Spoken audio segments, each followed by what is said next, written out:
Victor's fist connected with her jaw before she even finished standing at attention. The crack echoed across the training room. 47 elite operators went completely still. Nobody moved. Nobody breathed. A single drop of blood fell from her lip and hit the concrete floor. And Captain Lena Carter just stood there. Calm. Steady. Like she had felt worse. Like she had survived something that made this moment feel like nothing at all. If you're new to this channel, subscribe now and follow this story until the very end, and drop a comment telling me what city you're watching from. I want to see how far this story has traveled. The hit should have put her down. That was what every person in that room believed. That was what Commander Victor Hale believed when he swung without warning during what was supposed to be a controlled demonstration. His elbow came hard and fast, angled at her jaw, with the kind of precision that came from 22 years of hand-to-hand combat training. He had dropped men twice her size with less.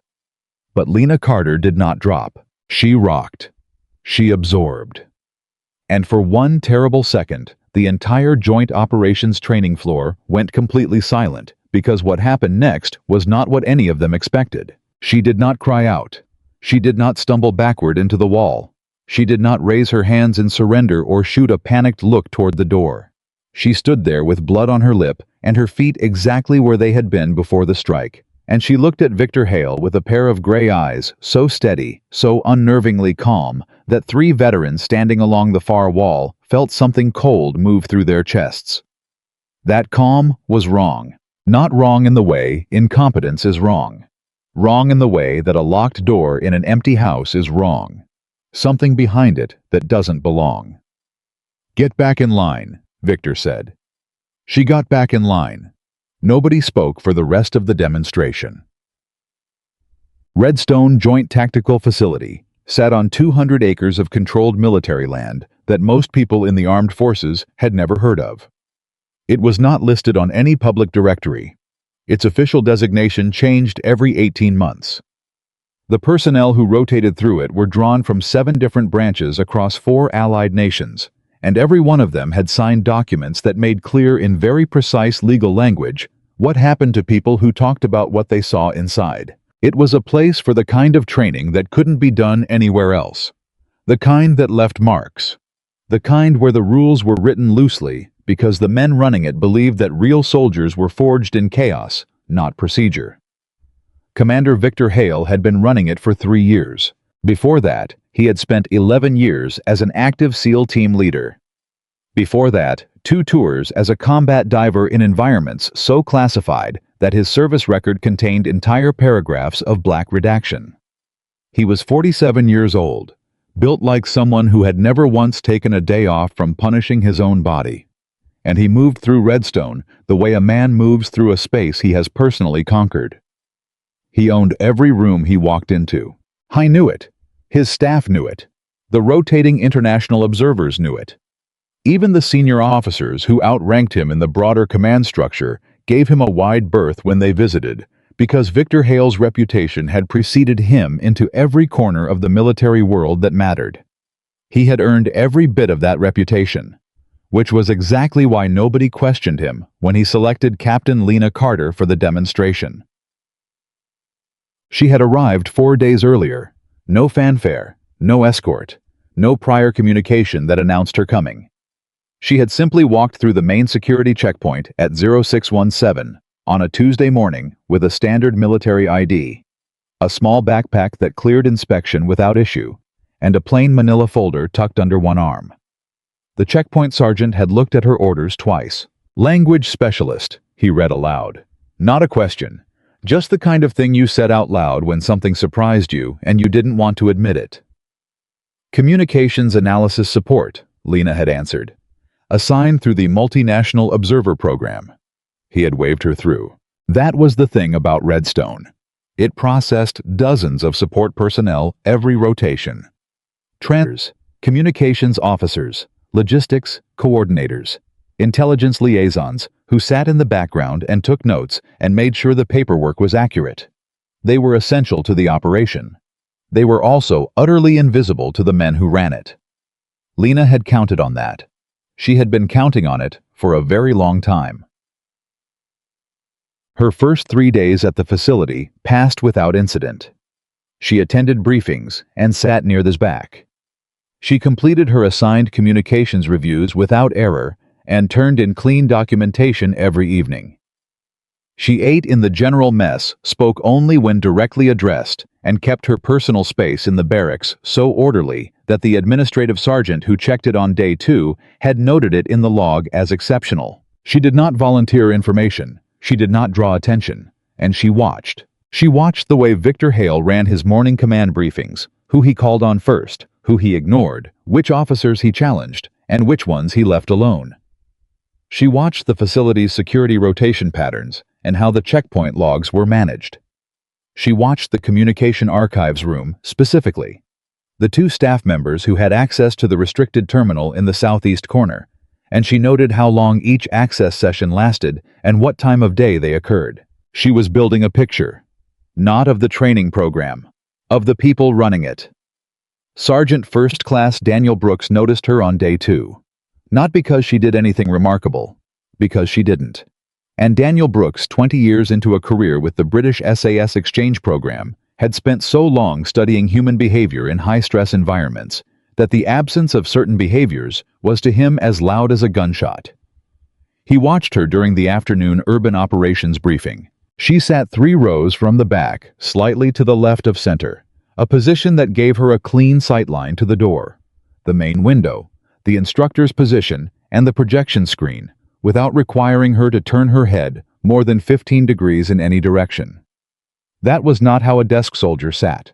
That was not even a conscious choice most of the time. It was the kind of positioning that got drilled into operators during the first weeks of advanced training, and then became so automatic that people stopped thinking about it. They just did it, every time, without realizing. Daniel noticed it. He said nothing, but he started watching more carefully. The demonstration on day 4 was part of the facility's standard multinational observer program. Victor ran it twice every rotation, a close combat display designed to show international partners the baseline physical standards Redstone expected from its operators. He always pulled someone from the observer pool for the live portion. He always chose someone he thought would make a point. That morning, he looked out at the group assembled on the training floor, and his eyes stopped on Lena Carter. A woman. Support personnel. Soft hands. No combat indicators in her posture. Perfect. "Captain Carter," he said. She looked up from her notebook. Front and center. She stood. She walked to the mat without hesitation. No nervousness in her stride. No question in her eyes. She just came forward and stood where he pointed. "You're going to help me demonstrate a basic pressure response technique," he told her loud enough for the whole room. She nodded. "When I move, you react. Don't overthink it." She said nothing. Victor began the demonstration. He talked through the mechanics, explaining the defensive angle, the weight transfer, the point of contact. His audience followed along. Some took notes. Then mid-sentence, without any signal, he shifted his elbow and connected. Hard. The sound was wrong. Too sharp for a controlled demonstration. Too much force behind it. Lena's head snapped sideways. Blood appeared at the corner of her mouth almost immediately. She rocked backward a single step, and then she stopped moving. She stood there upright, feet still beneath her, blood on her lip, and she looked at Victor Hale with those gray eyes that didn't flinch, didn't blink, didn't fill with panic or tears, or the burning humiliation that he had expected to see. She was reading him. Victor saw it for one fraction of a second, that stillness, that assessment, and then she lowered her eyes and stepped back to the line. The room was absolutely silent. Not the silence of shock, the silence of confusion. Because several people in that room had just felt the same thing Daniel Brooks felt, that what they had witnessed was not a support officer taking a hit. That was a trained operator absorbing one. There is a difference.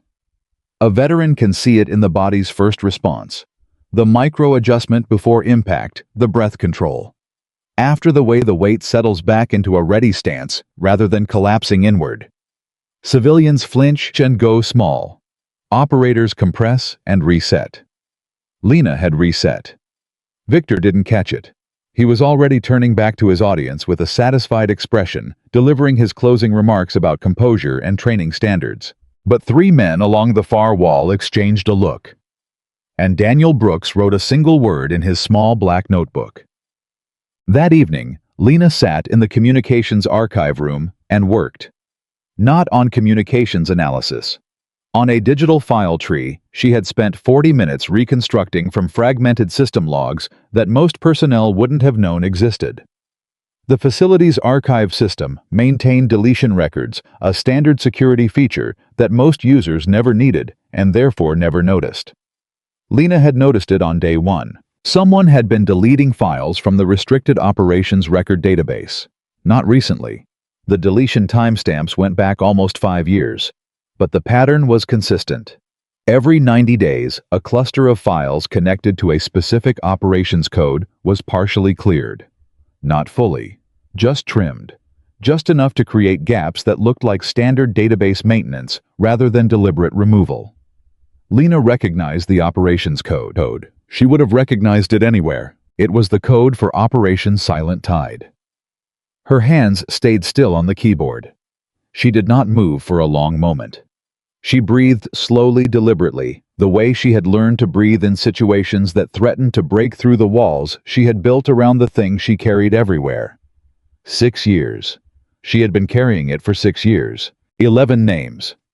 11 people who had gone into a narrow river valley in the middle of a place nobody would ever officially acknowledge, trusting intelligence that had been assembled by people they believed in, following a plan that someone in their own command structure had already decided they would not survive. 11 people who did not come home.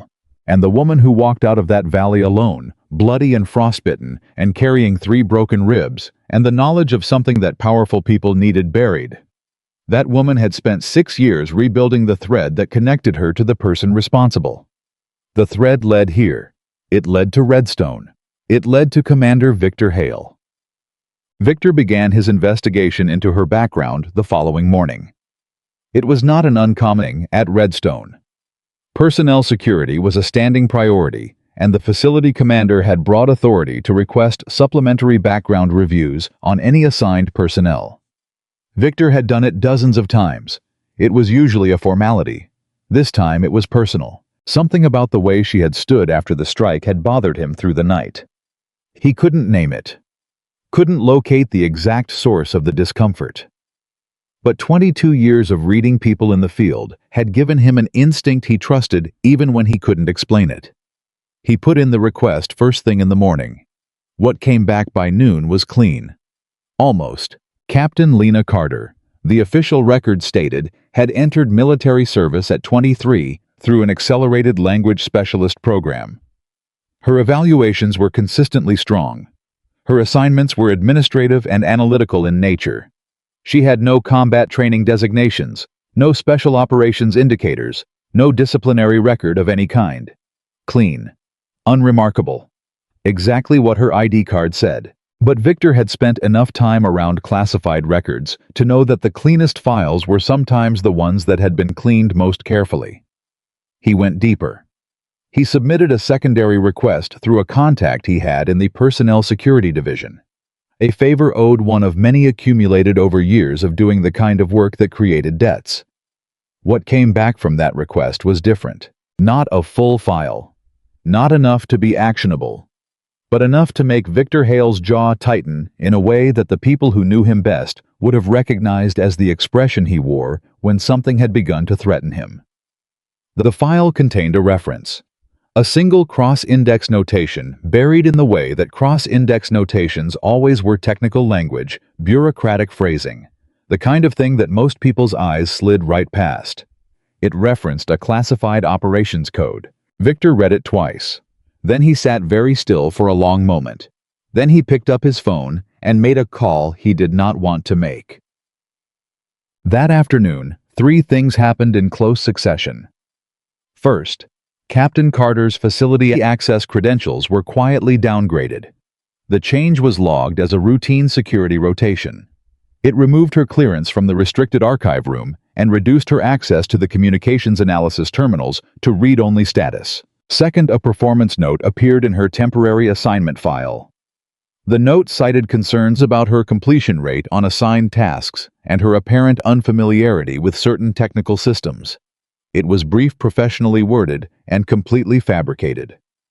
Third Lieutenant Mark Solis, Victor's personal administrative adjutant, sought out Sergeant Brooks in the officers' mess. "The commander wanted me to check in," Solis said, settling into the chair across from Daniel with the studied casualness of someone delivering a message they had rehearsed. "You've been spending time with the observer pool, the female support officer Carter. Has she said anything to you? Made any unusual requests?" Daniel looked at him over his coffee. "Like what? Anything out of the ordinary?" Daniel set down his cup. "She's asked me nothing. We've exchanged maybe 40 words. She's quiet. The commander just wants to be thorough." "Of course," Daniel said. He watched Solis leave.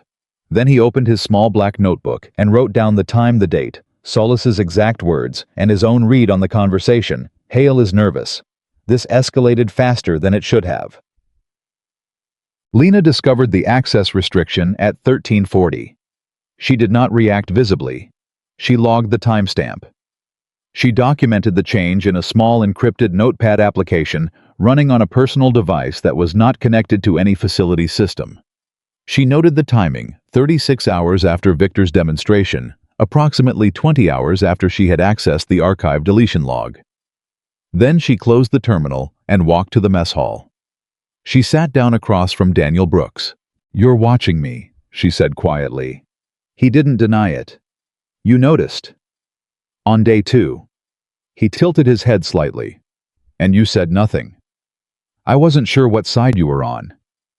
Daniel studied her face for a moment. "What sides are there?" "The ones who know something went wrong," she said, "and the ones who made sure it went wrong." A long silence stretched between them. "I've been at Redstone 3 weeks, Daniel said carefully. "Long enough to see that this facility has a documentation problem. Records that should exist don't. Some that do exist have been touched." Lena said nothing. "I put in a formal observation report to my program coordinator 2 days ago," he continued, "before you arrived." She met his eyes then directly for the first time. "What did it say?" "That something at this facility doesn't match its stated mission. That the discrepancy is centered around one individual's command decisions." He paused. "And that I believed someone was going to arrive who would either expose it or be destroyed trying." "Which did you think it would be?" Daniel looked at her quietly for a long moment. "I'm still deciding," he said. That night, Victor made his second mistake. His first had been underestimating her.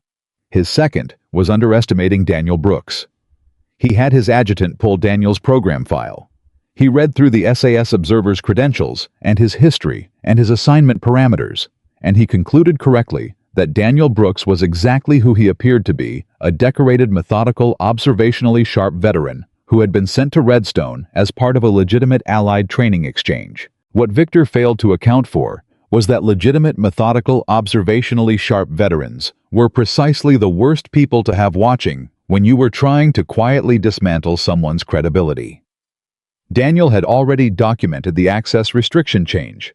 He had already logged Solis's visit. He had already sent an updated report to his program coordinator, noting that the pattern he had observed had accelerated in response to the arrival of a specific support personnel whose background in his judgment warranted independent review. He did not know who Lena was. He did not know what she knew. But he knew the way that veterans with 20 years of reading rooms and people know things, that what was happening here was not going to stay small. By the 5th day, the facility had begun to feel different. Not visibly, not in the way that outsiders would have noticed. The briefings still ran on schedule. The training rotations proceeded as planned. Victor Hale still moved through his command with the same owned confidence he had always projected. But the temperature had changed. Several of the senior operators on rotation had begun paying attention to Lena in a different way than before. Not with dismissal. Not with the casual condescension that had characterized the first days. They watched her the way you watch a door that you realize opens from the inside. She moved differently than a support officer moved. It was in everything. The angle of her walk when she passed through a room with multiple exits. The precision with which she positioned herself during group briefings. The way during one afternoon demonstration, she had been standing near the back when a training prop had been knocked off a table nearby, and her right hand had started a response movement so fast that the operator next to her had taken a half step backward before she pulled the motion back. He caught it. She saw him catch it. Neither of them said anything. But he spent the rest of that day thinking about it, and by evening, he had said something quietly to the man next to him, and by the following morning, 2 more people were watching. Victor's third mistake was the false training report. He had Solis prepare a formal record indicating that Captain Carter had been evaluated for a standard physical readiness review and had failed to meet minimum baseline requirements. The document was dated 4 days prior before she had arrived by the kind of clerical error that was easy to dismiss as an oversight. The document was designed to preempt, to create a paper trail that would make any future recommendation for her removal look procedurally clean. But the document contained a small error. The evaluation date it cited corresponded to a morning during which Lena had been logged into 2 separate facility systems simultaneously, both logs time-stamped in the restricted archive that Victor had since restricted her from accessing, but not before she had downloaded copies of both to her encrypted device. She caught the discrepancy that same afternoon. She did not confront Victor. She did not report it through official channels. She simply added it to the file she was building quietly and methodically.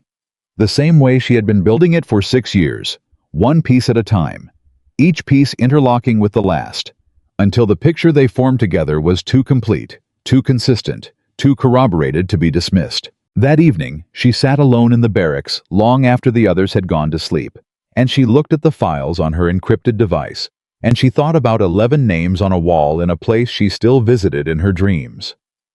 Almost, she said aloud to no one. She closed the device. She lay down on her bunk. She breathed the way they had taught her to breathe years ago in a program that didn't officially exist in a unit that had been erased from the record by the same hands she was now tracing back. Tomorrow, she would take the next step. And Victor Hale would take another step toward the trap he had been building for himself since the moment he decided she was nobody worth taking seriously. The most dangerous mistakes Lena had learned a long time ago were the ones that felt like victories, and right now, Victor Hale felt very much like he was winning. The morning after Victor downgraded her access, Lena showed up early. Not to the communications archive. Not to the restricted terminal she could no longer reach. She showed up to the main training floor 40 minutes before the first rotation began, and she sat in the back row of the observer section, with her notebook open and her pen moving, writing the kind of careful, methodical notes that made her look exactly like what her ID card said she was. A language specialist, a support officer, a woman doing her job. Victor arrived at 0630 and scanned the room the way he always did, cataloging every person present before the briefing started. His eyes passed over her and moved on. That was what she needed him to do. Because while his eyes were moving on hers were not. She had identified 3 new things in the past 18 hours. First, the facility's administrative processing system ran a scheduled backup every night at 0200, and the backup logs were accessible from the General Communications Terminal, the one her downgraded credentials still reached. Second Lieutenant Solis visited the restricted archive room every Tuesday and Thursday morning between 0645 and 0715, and he always carried a USB drive on those visits that he did not carry on other days. Third and most importantly, the operations code she had found in the deletion logs, the one that connected to Silent Tide, had a secondary reference buried inside the facility's maintenance request database. Not the operations system. The maintenance database. Water system inspection logs. Electrical routing records. HVAC maintenance schedules. Places nobody looked for intelligence material. Somebody had been very clever. Somebody had hidden a communications thread inside routine maintenance records for years, betting that no one would ever think to cross-reference facility infrastructure logs with classified operations files. They had been right about everyone except her. Daniel found her during the lunch break. He sat down without asking which she had already decided was characteristic of him. He was a man who made decisions quickly and then executed them without ceremony. It was an SAS quality. She had worked alongside SAS operators twice in her career, in a career that her official record described as entirely administrative, and she recognized the pattern. "Solis came to see me again this morning," Daniel said. "I know," she said. "I saw him cross the floor toward your section at 0720. You're tracking his movements." "I'm tracking everyone's movements." Daniel looked at her for a moment. "He asked me whether I'd seen you using any personal devices in the facility." "What did you tell him?" "I told him I hadn't noticed." He paused. "Which was technically accurate. I noticed. I simply didn't disclose it." Lena looked at him directly. "Why?" "Because what Solis was actually asking," Daniel said, "was whether I would serve as an informant. And I've spent 20 years declining that particular role when the person making the request is the one who needs to be informed upon." She held his gaze. He didn't look away. There was something in the straightforwardness of the man that she had not expected. Not the careful political positioning she usually encountered when someone decided to help her, but something plainer and more durable. He was helping her because what was happening was wrong. It was for Daniel Brooks apparently that simple. "There's a name," she said. "Operation Silent Tide. If you request that code through your program coordinator's channels, not through facility systems, not through anything that routes back to Redstone, what comes back will tell you what this is about." She watched him process it. "How long have you been working this?" he asked. 6 years. He said nothing for a long time. 11 people, she said. "My team. We went into a valley on intelligence that someone had deliberately altered before it reached us. The insertion point we were given was compromised before we landed. The extraction window was closed before we even made contact." Her voice stayed flat and even. "Someone sat in a command room and changed numbers on a targeting report, and 11 people walked into a corridor they couldn't walk out of. And you walked out, with 3 broken ribs and a story that nobody wanted to hear." Daniel looked down at the table. When he looked back up, something had shifted in his face. Not pity, which she didn't want, but a kind of recognition. The recognition of someone who understood at a fundamental level what it meant to carry something like that. To carry it for years. To build something methodical and patient out of grief and fury, because fury alone had nowhere clean to land. "What do you need?" he asked. "I need 2 more days," she said. "And I need you to keep doing exactly what you've been doing. Document everything. Your independent record exists outside facility systems. That matters. And if Hale moves against you before 2 days..." She almost smiled. "Then he'll move faster than he planned to, and he'll make more mistakes." Victor made his next mistake that same afternoon. He called a closed command meeting himself, Solis, and 2 senior facility administrative officers, and he laid out what he had decided to do. His reasoning was clean and direct, which was the way Victor's mind worked when it was operating from confidence rather than panic. Captain Carter was a liability. Her background had indicators he didn't like. Her presence was creating disruption among the rotation personnel. And the access restriction he had already implemented needed to be followed by a formal reassignment recommendation that would move her out of Redstone before she could do whatever she had come to do. He wanted it done quickly. 2 days. Solis nodded. The administrative officers nodded.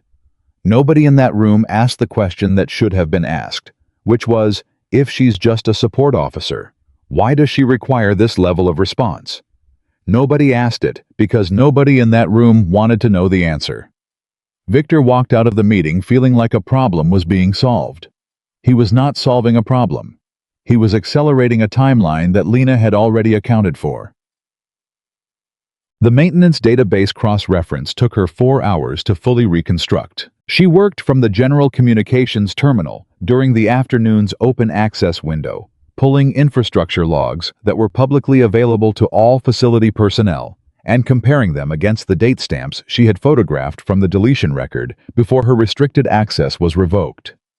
The work looked to anyone glancing at her screen like the kind of routine communications analysis she was officially assigned to perform. What she was actually building was a map, not a physical map. A map of communication events that had been threaded through the maintenance record system using a steganographic technique she had encountered once before in a training module she had completed in a program that had since been classified to the point of non-existence. The technique embedded actual data within the numeric fields of routine records, not the records themselves. The fields, the water pressure readings, the electrical load numbers, the HVAC cycle timestamps. If you read them as infrastructure data, they were unremarkable. If you read them as a communication protocol, they were something else entirely. They were a conversation between two parties that had been conducting it inside Redstone's own maintenance system for at least 4 years. Lena's hands were completely steady as she transcribed the last sequence. Her chest was not, because the conversation she was reading was not about facility operations. It was not about personnel or training schedules or the mundane logistics of running a joint operations center. It was about money and movement, and the quiet management of information that had been delivered to the wrong people by someone who was being paid to deliver it. And one of the two parties in the conversation had a username that she had seen before. Once. Years ago. In a partial file that a contact in the intelligence community had risked a great deal to hand her in a parking garage in Northern Virginia in the rain, with the understanding that if the contact was ever connected to it, neither of them would pretend the meeting had taken place. The username was Redstone Actual, Victor Hale's internal facility handle. She had him. Not completely. Not yet. Not with the kind of documentation that a formal proceeding required. But the thread was there, and it was solid, and she had enough now to request the independent review that would pull the rest of it out of whatever shadow it had been living in. She closed the terminal. She walked to the nearest restroom, locked the door, and stood over the sink for 60 seconds breathing. Not because she was breaking down. Because this was the moment she had constructed 6 years of her life around, and she had learned through hard experience that moments like this one required exactly 60 seconds of acknowledgement before you locked them back down and kept moving. 58. 59.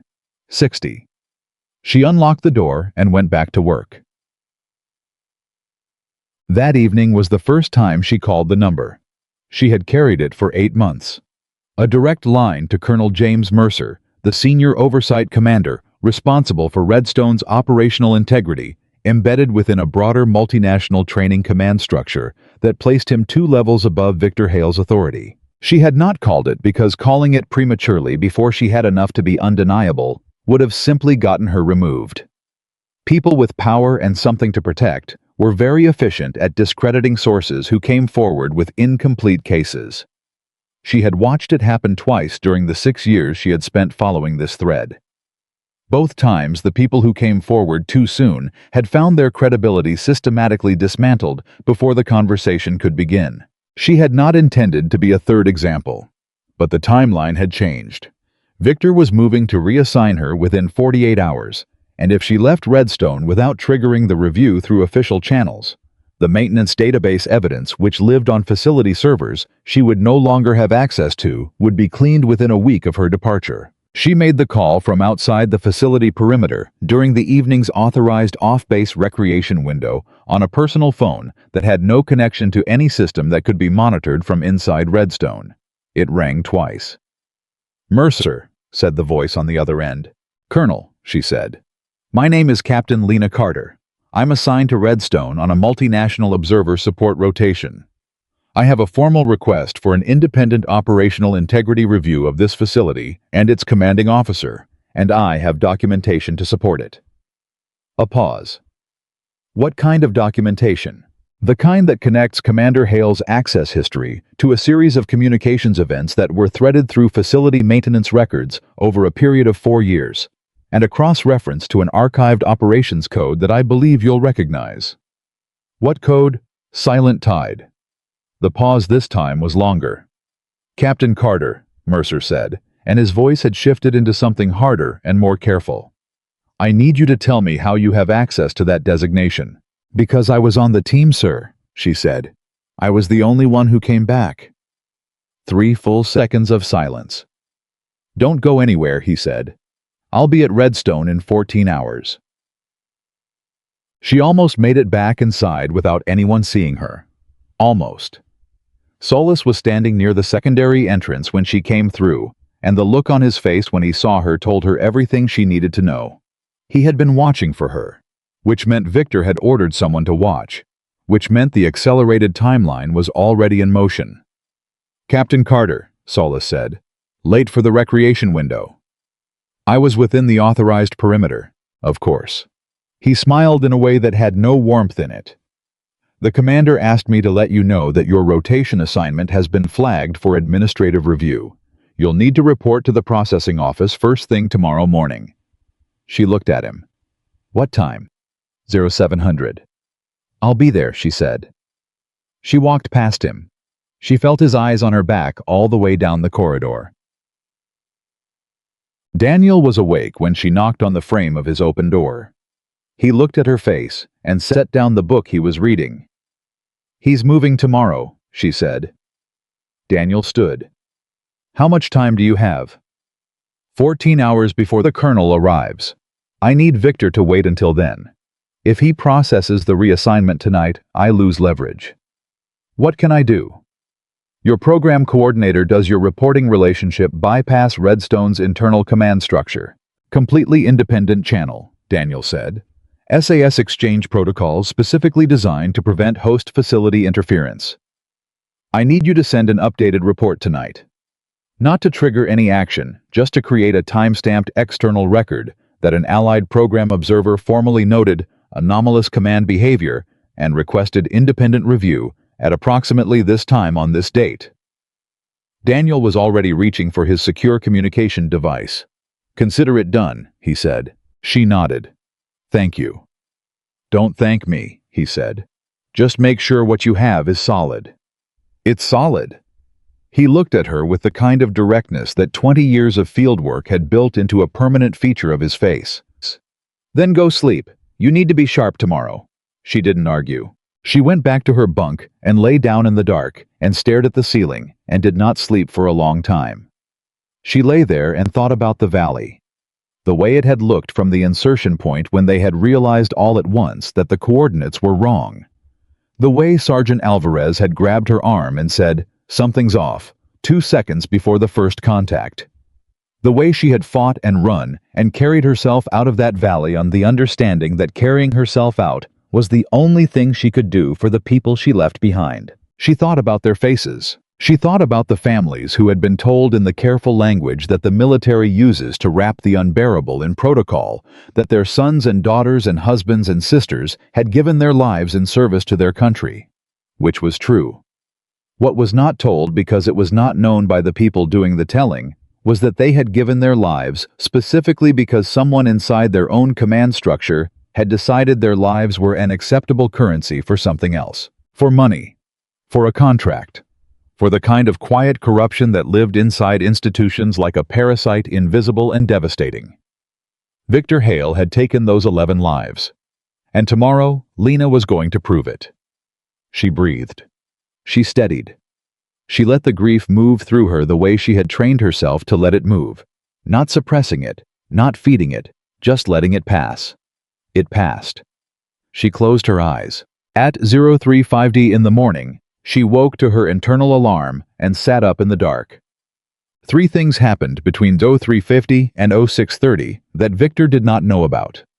The first was that Lena accessed the maintenance database one final time from the general terminal, using a read-only pathway that her reduced credentials still permitted, and completed the download of a final sequence of embedded communications records that she had not been able to reach the previous afternoon. The second was that Daniel's report reached his SAS program coordinator at 04 Twompsov, and the coordinator a methodical Scotsman named Major Colin Reed, who had been overseeing the Redstone exchange for 2 years, and had himself flagged 3 documentation concerns in a preliminary report.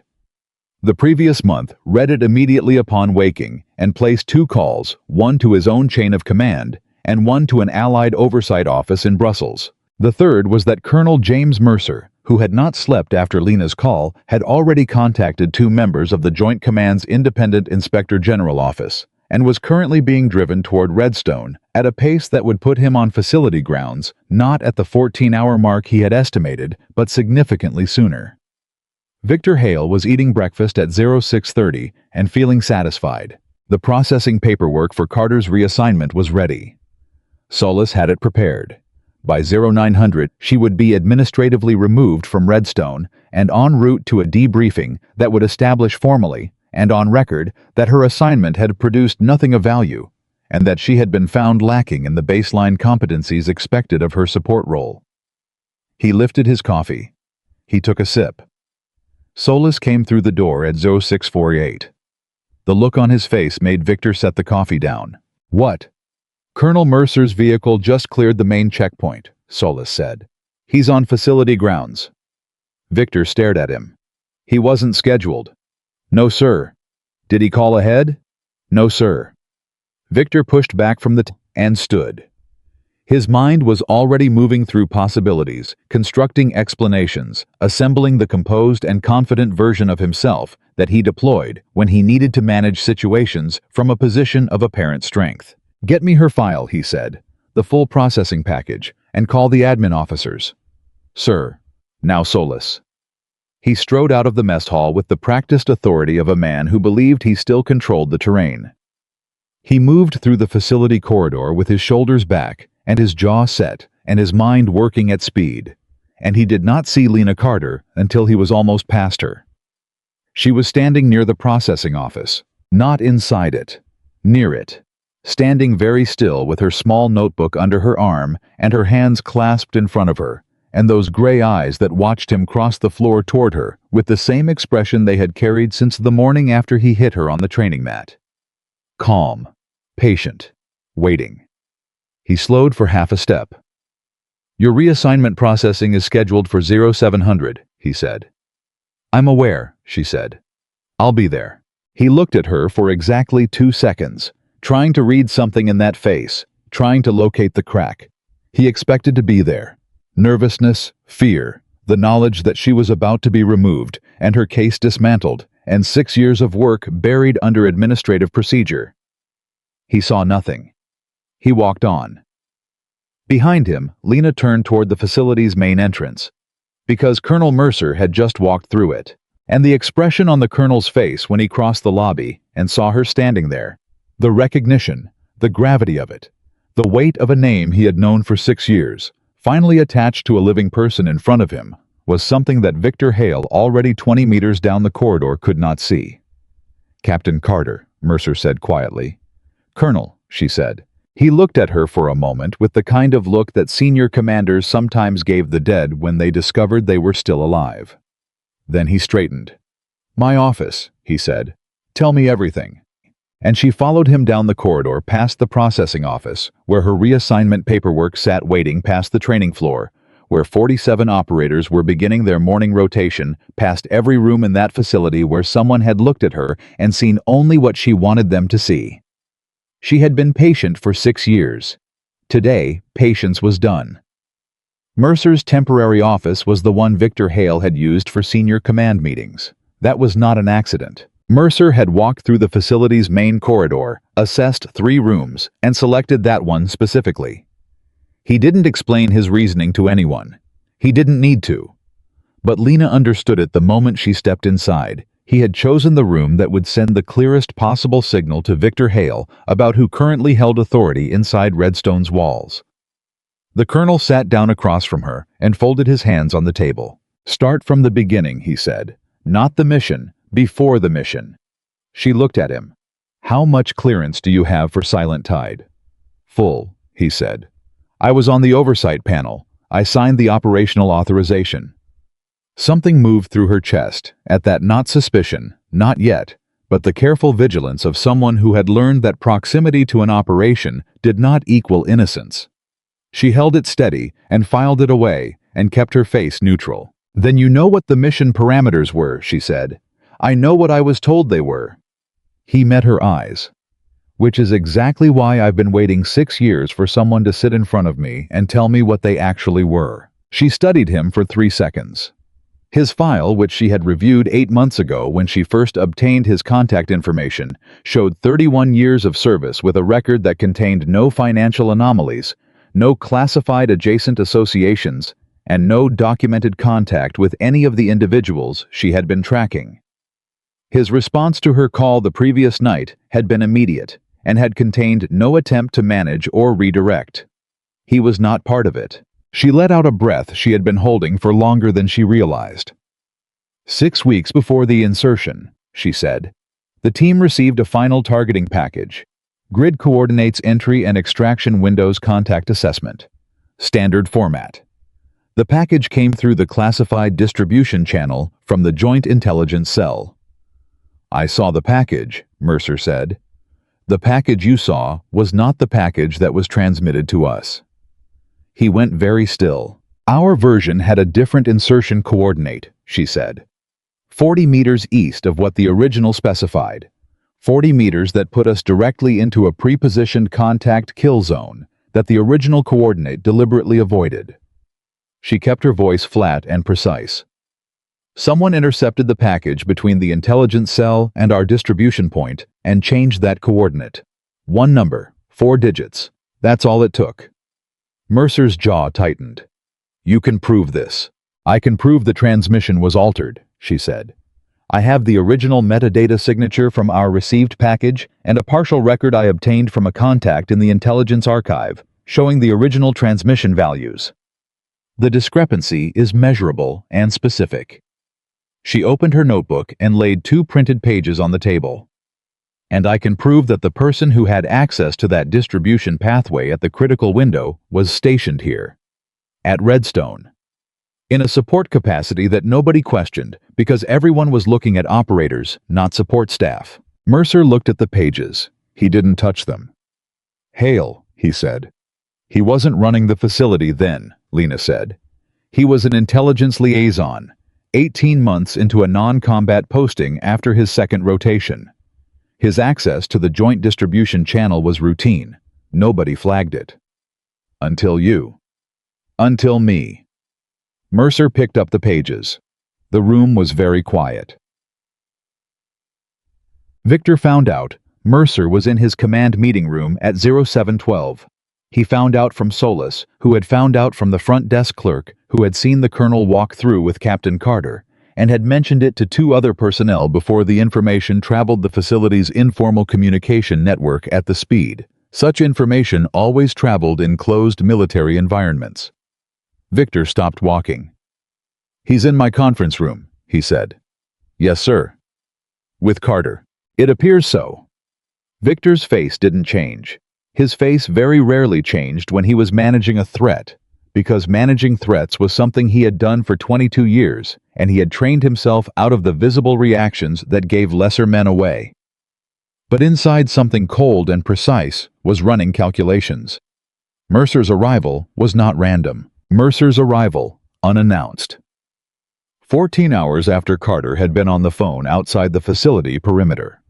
Solis had flagged the timing this morning when reviewing the perimeter security log meant that Carter had called him, which meant she had more than he had estimated, which meant the access restriction and the performance note and the reassignment paperwork had not been fast enough. He needed to know what she had given Mercer before Mercer had time to act on it. Get me Harrison, he said. Major Rick Harrison was the facility's senior security officer and the man Victor trusted most completely. Not because Harrison was loyal to the institution, but because Harrison was loyal to Victor, which was a different and more reliable thing. Harrison had been at Redstone for 2.5 years. He had helped Victor manage 3 previous situations that had required management. He appeared in the corridor 2 minutes later. Sir, I need to know what's on Carter's personal device, Victor said. She carries it on her person. She hasn't logged it through facility systems. I need to know what's on it before I walk into whatever conversation Mercer is setting up. Harrison looked at him steadily. That requires... I know what it requires. I'm authorizing it. A pause. Then, give me 20 minutes. Victor turned and walked to his own office. He sat down. He breathed. He constructed the version of events he would present to Mercer. The performance concerns, the documentation, irregularities in Carter's file. the legitimate procedural grounds for her reassignment, and he organized them into the kind of clean, confident narrative that had gotten him out of difficult rooms before. He was good at this. He had always been good at this. Mercer was still reading when someone knocked on the conference room door. "Come," he said. Harrison opened it. He looked at Mercer, then at Lena, and his face performed a rapid recalibration that Lena clocked and filed immediately. Colonel, Harrison said, "I wanted to make sure you had everything you needed. Can I arrange anything for your team?" "My team isn't here yet," Mercer said without looking up from the pages. "When they arrive, and they will arrive within the next 2 hours, you'll route them directly to me. Nobody else." "Of course, sir." Harrison's eyes moved to Lena for exactly 1 second. "Captain Carter, the processing office wanted me to remind you that your Aero 700 window has passed." "The processing appointment is suspended," Mercer said, still not looking up. "Captain Carter is assisting with a command review. Any personnel matters related to her assignment are on hold, pending its completion. You can communicate that to Commander Hale." Harrison's face didn't move. "Yes, sir." He withdrew. Lena watched the door close. "He went straight to Hale," she said. "I know," Mercer said. He set down the pages. "Which means I have less time than I'd like. Tell me about the maintenance records." She walked him through it methodically. The deletion pattern, the 90-day cycle, the steganographic technique embedded in the infrastructure database, the 4-year communication thread between Redstone Actual and a second party whose identification she had not yet been able to confirm, but whose communication profile she had partially reconstructed from content analysis. Mercer listened without interrupting. When she finished, he sat back and looked at her with an expression she couldn't fully read, something between professional assessment and something older and heavier, that had to do, she suspected, with the weight of having authorized an operation that had been weaponized against the people he sent into it. "The second party," he said. "The one communicating with Hale. Do you have anything on their identity?" "Communication profile only. The account is scrubbed, but the profile has 3 markers that match a documented pattern from an intelligence leak investigation that ran in 2019. The investigation was closed without prosecution." She met his eyes. "The closure was signed off by a joint oversight panel." Mercer's expression shifted into something harder.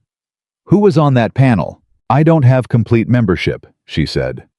"But one of the names on the authorization signature was a flag-level officer attached to the Joint Intelligence Cell.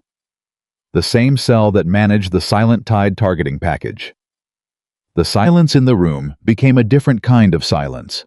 Not the silence of a conversation pausing. The silence of something large and heavy settling into place.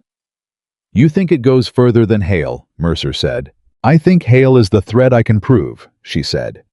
"I think what's at the other end of the thread is something larger. And I think the reason 11 people died in that valley 6 years ago was not because one man made a decision. It was because one man was given permission to make it." Mercer stood up. He walked to the window and stood there for a moment with his back to her, and she could see in the set of his shoulders the kind of weight that comes to men who have spent their careers believing in the integrity of the system they serve and are confronted, not for the first time, but perhaps for the most undeniable time, with the evidence of what that system can conceal. He turned back. "What do you need from me right now," he said, "to make this case hold?" "Server access," she said immediately. "The maintenance database, the deletion logs, and the restricted archive communications records. Before someone realizes what I found and cleans them." "Done." He moved to the table and picked up his phone. "What else?" "Hale cannot process my reassignment. If I leave this facility administratively, the legal standing of my evidence collection here becomes contestable." "You're staying." He was already dialing. "What else?" "The live fire qualification range is scheduled for tomorrow morning," she said. "I need to be on it." Mercer stopped dialing and looked at her. "That's his territory," she said. "He designed it to remove me. I need to let him run it." "Lena." He used her first name without seeming to realize it, the way people did when something shifted from professional to deeply human. "You understand what he'll do with that stage if you give it to him. I understand exactly what he'll do, she said. That's why I need it. He studied her for a long moment. All right, he said. Then, the 11 names. I want to give you my word that I will personally. With respect, Colonel, she said quietly. Your word is not what they need. The record is what they need. Let's build the record first. He nodded once. Something in his face that had been braced against the conversation softened just slightly. Then he made the call. Victor was at his desk when his access attempt to the maintenance database returned an error. He tried again. Same result. He tried the restricted archive communications terminal. Locked. He sat looking at the screen for 3 seconds, and then he stood up and walked out of his office at a speed that his staff recognized and immediately stepped away from. Harrison was in the corridor. The database is locked, Victor said. Yes, sir. Colonel Mercer issued a server access restriction through Command Authority at 0749. All restricted archive systems are under direct Colonel's access only until further notice. Victor looked at him. The maintenance database is not a restricted archive system. It is now, sir. She had told him. That was the only explanation. She had told Mercer about the maintenance database, which meant she had found it, which meant she had found the communications thread, which meant 6 years of careful, methodical management of a secret that could not survive. The light was now sitting in front of a senior command officer in Victor's own conference room. He had 48 hours before Mercer's IG team arrived in full. Maybe less. He needed to think. He walked back into his office and closed the door and sat down. And for the first time in a very long time, Victor Hale felt the specific sensation of a room that had been his becoming a room that was closing around him. He breathed through it. He thought. And then he reached for his phone and made a call that he had made 3 times before when things had become difficult. A number that connected to a voice that had always helped him find a way through.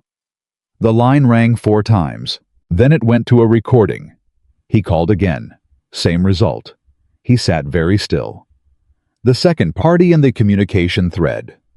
The person at the other end of 4 years of steganographic messages, embedded in water pressure readings and electrical load numbers, had just gone completely silent. Whoever they were, they knew. And they had cut the line. Daniel Brooks was completing his morning observation rotation when Lena found him at 0820. She said 3 words. Mercer is in. He looked at her, and something in his expression relaxed. Not relief exactly, but the decompression of a man who had been holding a lot of careful tension and had just received confirmation that he could let some of it go. What do you need from me today? He asked. Keep doing what you do, she said. Observe, document, be seen doing it. I need independent witness presence in every public space in this facility for the next 18 hours. The IG team. Arriving within 2 hours. She paused. Hale knows something has shifted. He's going to look for a play before they arrive. Something public. Something that establishes a narrative that runs counter to mine.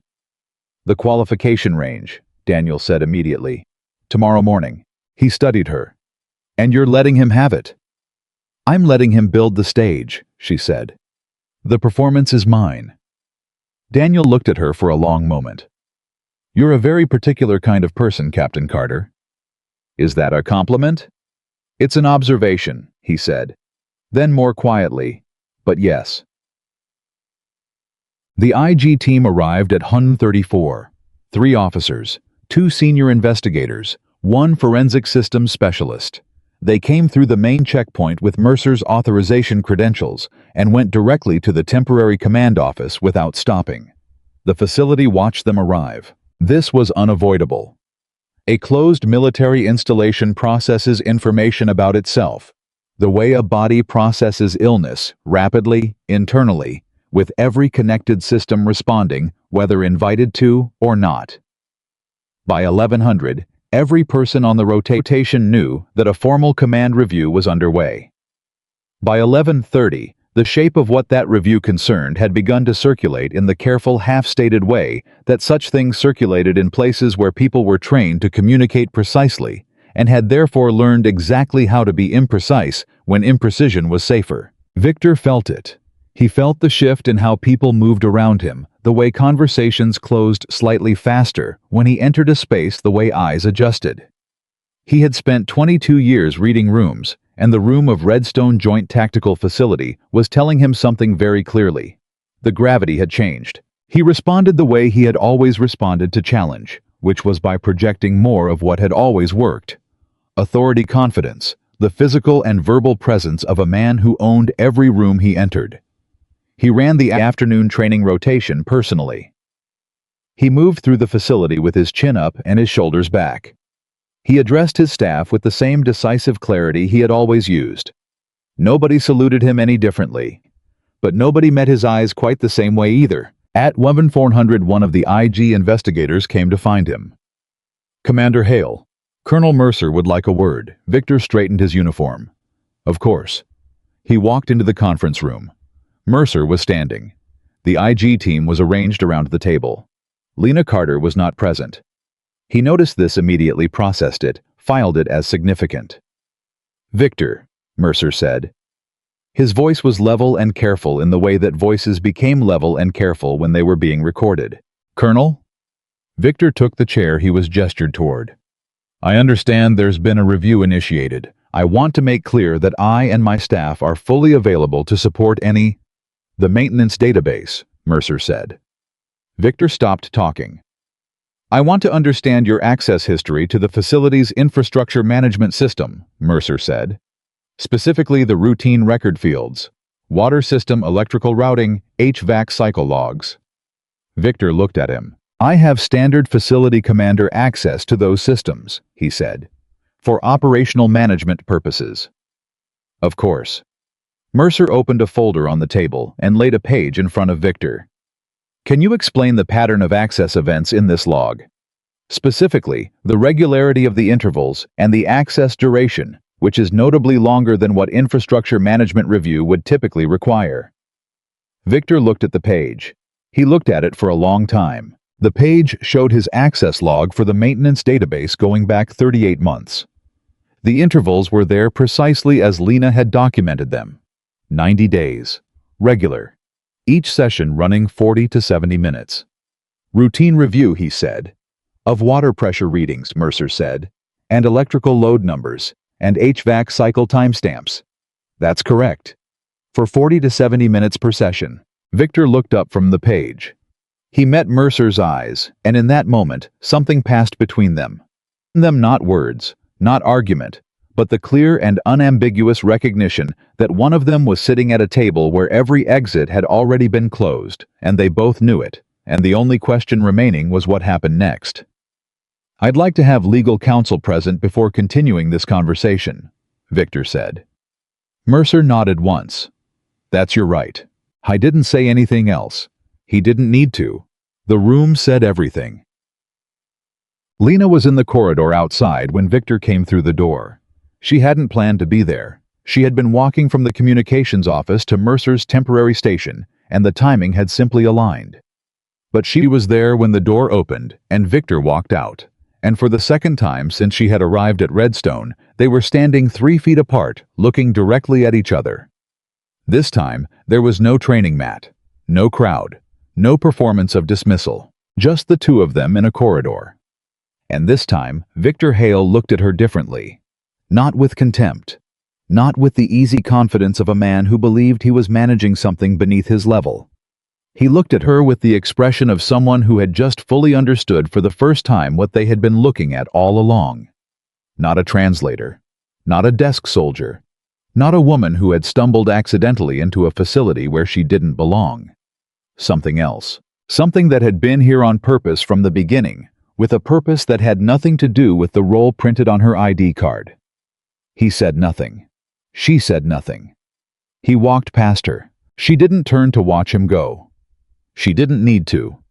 She stood in that corridor and breathed and felt something shift in her chest. Not triumph, not yet, because triumph required the thing to be finished, and the thing was not yet finished, but something solid and structural, like a foundation settling into ground that would hold. Behind her, she heard the conference room door open again. "Captain Carter?" It was one of the IG investigators. "When you have a moment." "Now," she said and turned. She was inside for 2.5 hours. She gave them everything.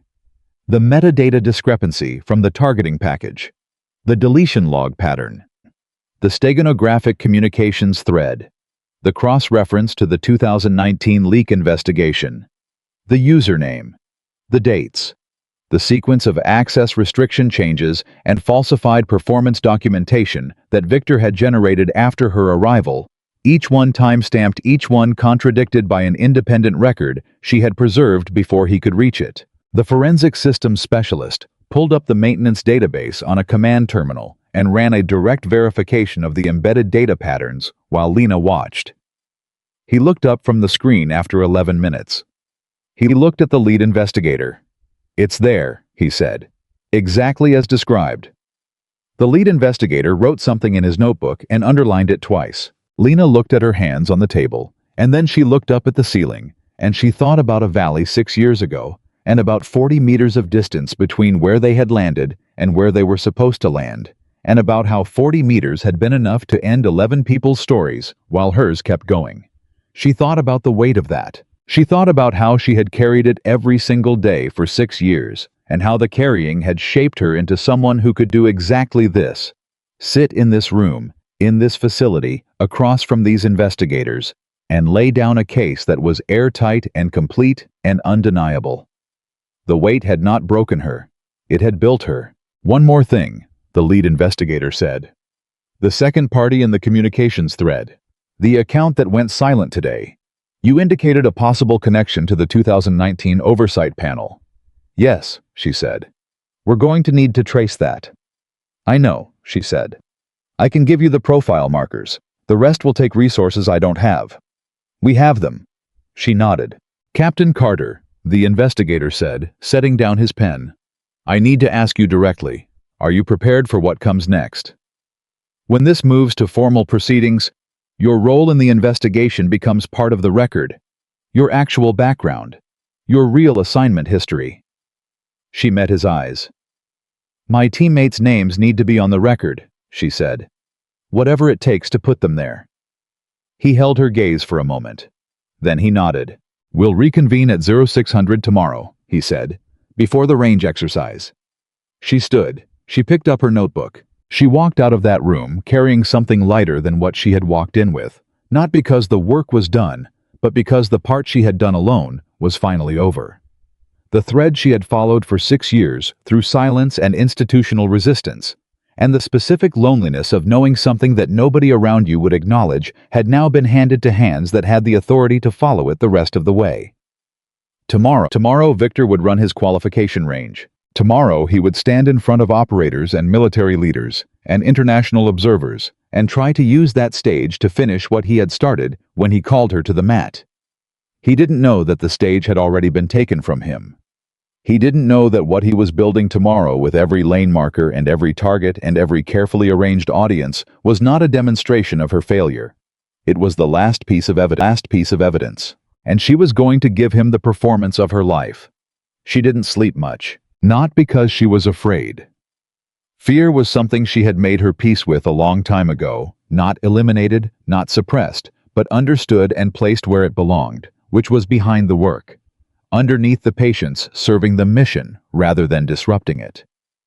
What kept her awake was something different. Closer to the feeling she'd had the night before every significant operation she'd ever run.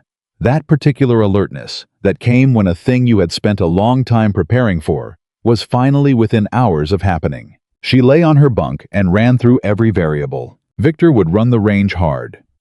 He would design the exercise parameters to maximize her exposure, high-pressure sequences, compressed time windows, the kind of cumulative difficulty that would be easy to explain as standard evaluation criteria and equally easy to use as justification for a failing assessment. He would have his people positioned at the scoring stations. He would have an audience. He would frame the entire morning as the procedural conclusion to a legitimate concern about a support officer's qualifications. He would make it look clean. That was what made Victor Hale dangerous. Not his physical force, she had absorbed that and walked away. Not his institutional authority, Mercer had already begun dismantling that. What made him dangerous was the fact that he was intelligent and disciplined and capable of constructing a narrative even while the ground beneath him was collapsing. He would use the range to create one final piece of public theater that could complicate her credibility in the formal proceedings if she let it. She was not going to let it. At 0430, she got up dressed and went to the facility gym. She was there for 90 minutes. Nobody saw her leave. The 0600 reconvene with the IG team was short and precise.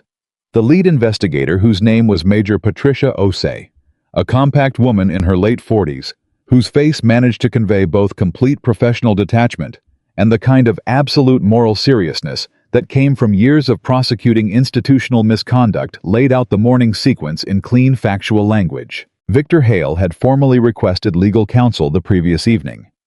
He had been informed that the request was noted and that pending the completion of the formal review, he remained on duty status with full command authority over the day's scheduled training activities.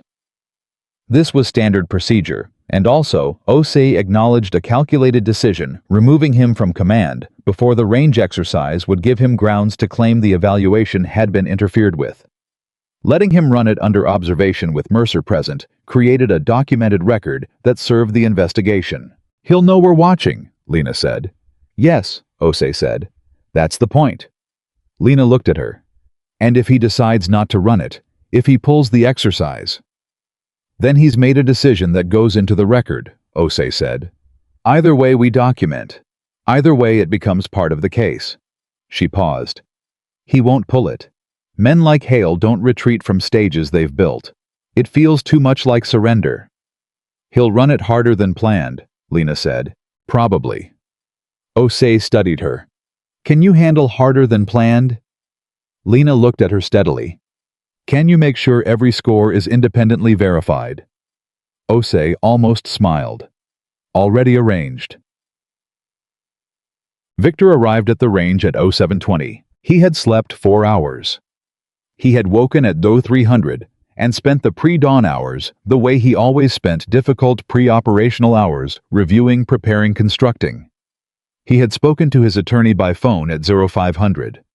He had been advised in the careful language of someone who understood both the law and the politics of military proceedings that his best remaining option was to create as much procedural noise as possible around the investigation while demonstrating continued command competence. A successful qualification range, evaluation professionally conducted with documented scores, and independent observers would establish a counter-narrative that the review was targeted, that Carter had been appropriately assessed through legitimate channels, that her reassignment had been recommended on valid grounds.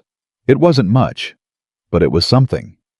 He walked onto the range and surveyed what his team had prepared. The configuration was aggressive. 7 sequential stations, each with a compressed time window. Mixed target profiles, static and moving. Multiple simultaneous engagement scenarios in the final 3 stations. The kind of qualification exercise that genuine special operations personnel ran as a matter of course, and that support personnel simply did not complete at a passing standard. That was the point. Nobody expected her to pass. Victor needed nobody to expect it, and then for it to happen exactly as nobody expected. He checked his watch. 7:30. "Let's get the observers in position," he told Solis. The observers came first. 12 international operators from the current rotation, 3 senior Redstone staff, and 2 personnel from the Multinational Program Administration. They took positions along the observation line with the same disciplined attentiveness they brought to every training event. Then Mercer arrived. He walked onto the range with Major Osei and one of the IG investigators and took a position at the far end of the observation line. He didn't look at Victor. He didn't look at anyone in particular. He simply stood with his arms at his sides and watched the range preparation with the calm, thorough attention of a man who intended to miss nothing. Victor registered his presence and did not react visibly. Solis, standing 2 meters to Victor's right, registered it and reacted slightly, a small tightening around his mouth that told anyone watching that he understood the geometry of the morning had just become more complicated. Daniel Brooks arrived last, taking his observer position with a small black notebook already open. He made eye contact with no one. At 0743, the range was set. At 0744, Lena walked in. She wore standard-issue range gear. Nothing customized. Nothing that distinguished her from any other personnel submitting to a qualification evaluation. She carried her hearing protection in one hand and held it with the easy automatic grip of someone who had worn it so many times. The object was completely unremarkable to her. She walked to the first station without looking at the observation line. She did not look at Victor. She did not look at Mercer. She looked at the range officer at Station 1, a staff sergeant named Quan, who had been running range operations at Redstone for 2 years, and who Lena had noted had submitted his own quiet documentation request to the IG team the previous afternoon. Something that had surprised Osei and had told Lena that the moral geography of Redstone was more complex than Victor understood. "Captain Carter," Quan said. "Ready to proceed." "Ready," she said. "Station 1 is a standard close-range engagement sequence." Quan told her loudly enough for the observation line to hear. 7 targets. Time window is 40 seconds. 40 seconds for 7 targets at close range was tight but achievable for a trained operator. For a support officer, it was designed to be impossible. Lena put on her hearing protection. She took her position. The buzzer sounded. What happened in the next 40 seconds was not what anyone on the observation line had been prepared to see. Not because it was superhuman. Not because it was theatrical. Because it was so completely precisely correct that the correctness itself was astonishing. The way a perfect musical note is astonishing, not from its volume, but from its exactness. Every movement she made was the minimum necessary and the maximum effective. No wasted motion. No hesitation. No recalibration between engagements.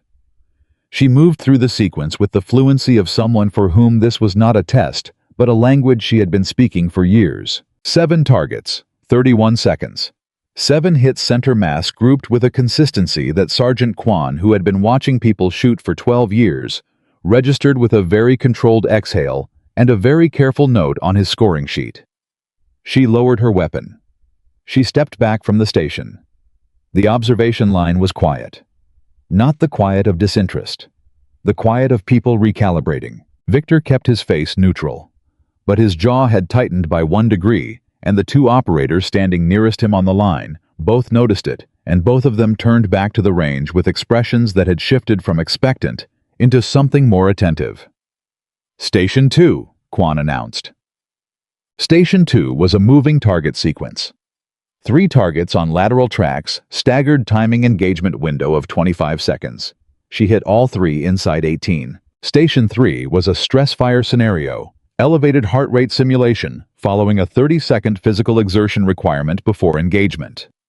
Most support personnel, even physically fit ones, showed significant accuracy degradation under this configuration. Their hands shook. Their breathing disrupted their sight picture. It was a physiological response, not a weakness, and it was exactly the kind of response Victor was counting on. Lena completed the exertion requirement and stepped into the engagement position. Her hands were still. Her breathing was controlled with the kind of precision that only came from specific training. The kind of training that taught you to fire between heartbeats, to find the half-second of physiological stillness that existed even inside physical stress if you knew precisely where to look for it. She had been taught where to look. 4 targets. 4 hits. She stepped back. On the observation line, one of the international operators leaned slightly toward the man beside him and said something very quietly. The man beside him said nothing, but he crossed his arms and watched the range with an expression that was no longer casual. Daniel Brooks wrote in his notebook without looking down. Mercer stood completely still. It was during Station 4 that Victor made his move. Station 4 was a dual engagement scenario, 2 simultaneous target arrays requiring the shooter to split attention and manage sequential priority decisions. It was cognitively and physically demanding. It was also, Lena had known since reviewing the range configuration that morning, the station that Solis had personally modified overnight. She saw it when she stepped into position. The right side target array had been repositioned. The angle was steeper than the configuration called for, and the illumination on that side was adjusted in a way that created a contrast differential between the two arrays. A setup that was not technically outside regulation, but that was specifically designed to disadvantage a right-handed shooter engaging left to right. She was right-handed. She processed this in approximately 1.5 seconds. Then she adjusted her starting position by 6 inches to the left, absorbed the angular compensation into her sight picture, and when the buzzer sounded, she engaged left to right with the array orientation already accounted for. Both arrays. Full engagement. 28 seconds. She stepped back. And this time, 2 things happened simultaneously. The first was that Sergeant Kwan looked at the modified target array, looked at the angle Solus had created, looked at the scoring sheet, and then looked directly at Major Osei on the observation line. Osei gave him the smallest possible nod. Kwan wrote something on a separate sheet of paper and signed it. The second was that one of the senior operators on the observation line, a man named Captain Torres, 12 years in Special Operations, currently on multinational exchange from a Latin American partner nation, turned away from the range and looked at Victor Hale. He didn't say anything, but the look on his face said something very complete, and Victor saw it, and the degree of jaw tightening increased by another measure. Stations 5 and 6 passed in a rhythm that had stopped surprising anyone. She was fast. She was accurate. She was economical in her movements in the specific way that people who have operated in real environments rather than controlled ones become economical. Because in real environments, extra movement costs you something you can't afford to lose. Every person watching who had real field experience recognized the signature. You didn't develop that economy at a desk. You didn't develop it in a classroom or an administrative posting or any of the other roles that Captain Lena Carter's official record described her as having occupied for the past several years. You developed it in places that tried to kill you, and you brought it back with you if you were good enough to survive. By Station 6, the observation line had reorganized itself without anyone formally directing it to do so.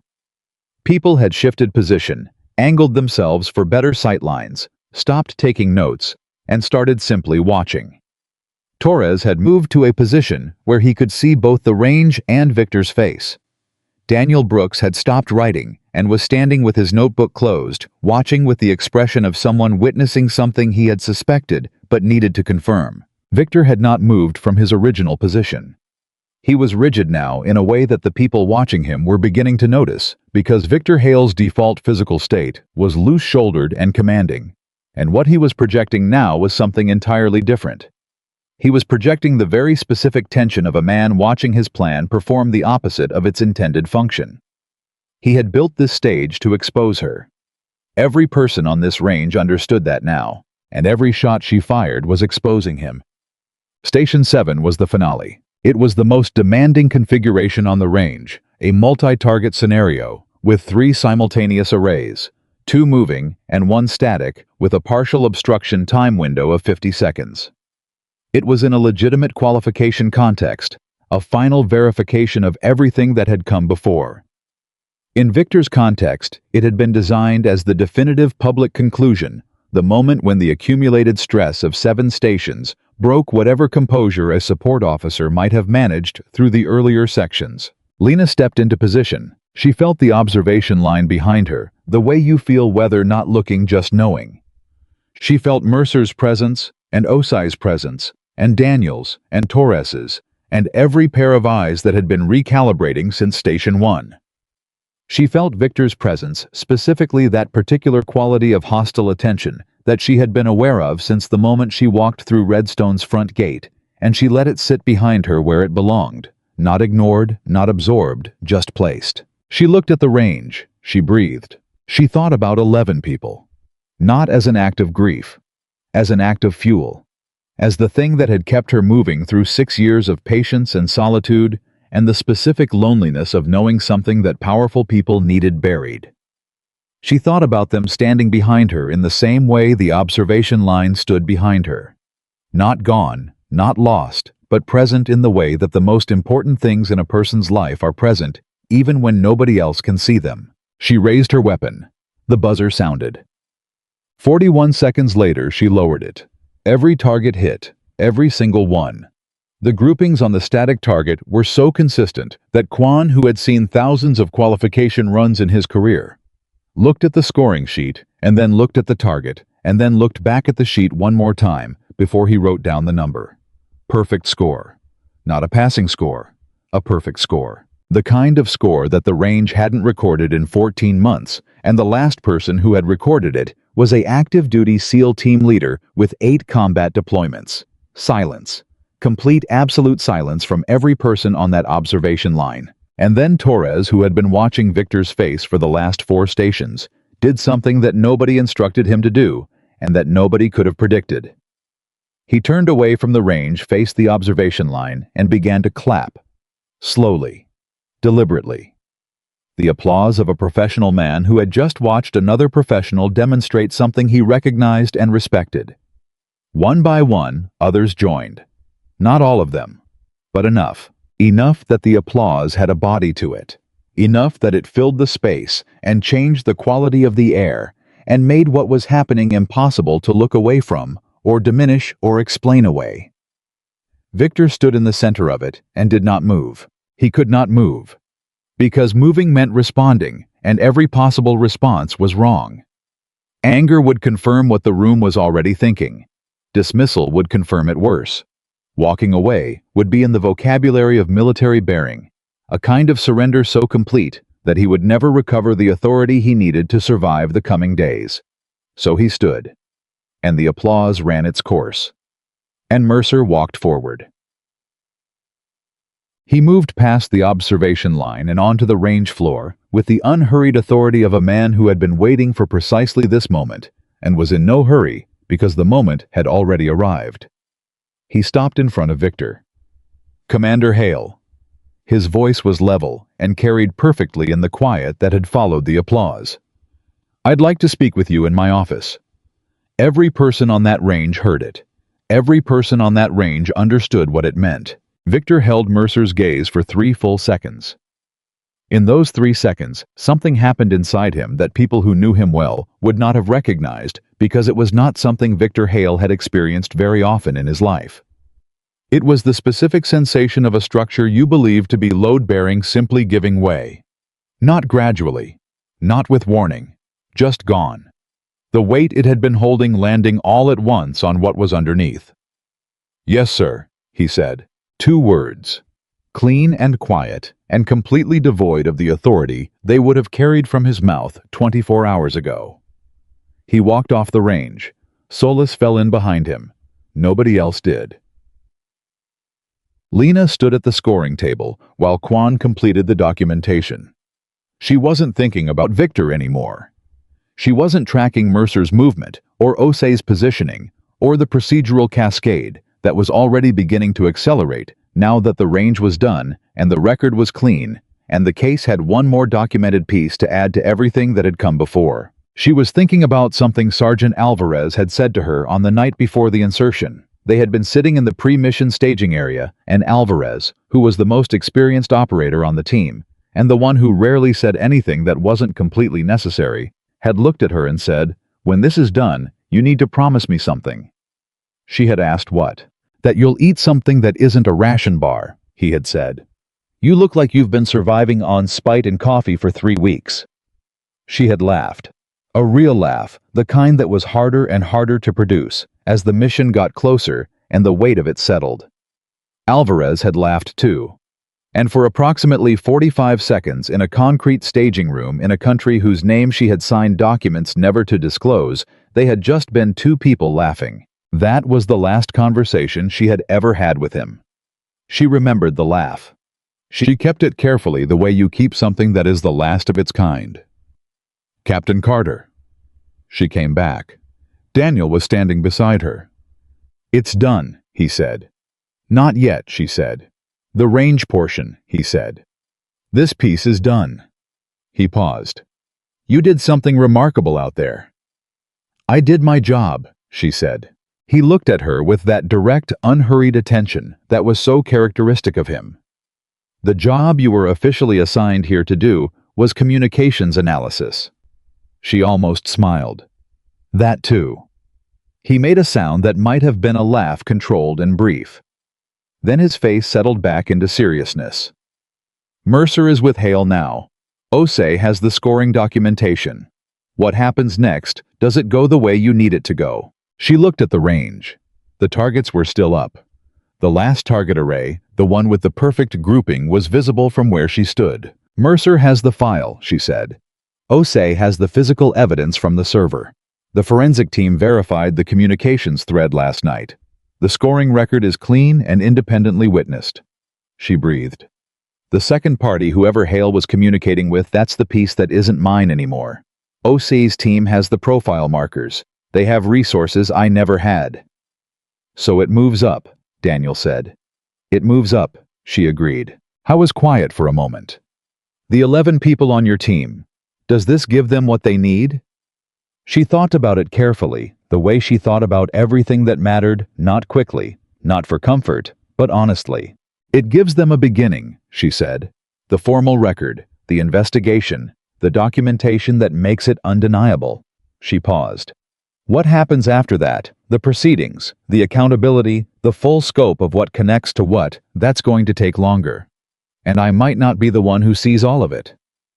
But you started it, Daniel said. I finished my part of it, she said. There's a difference. He nodded slowly. He understood the difference.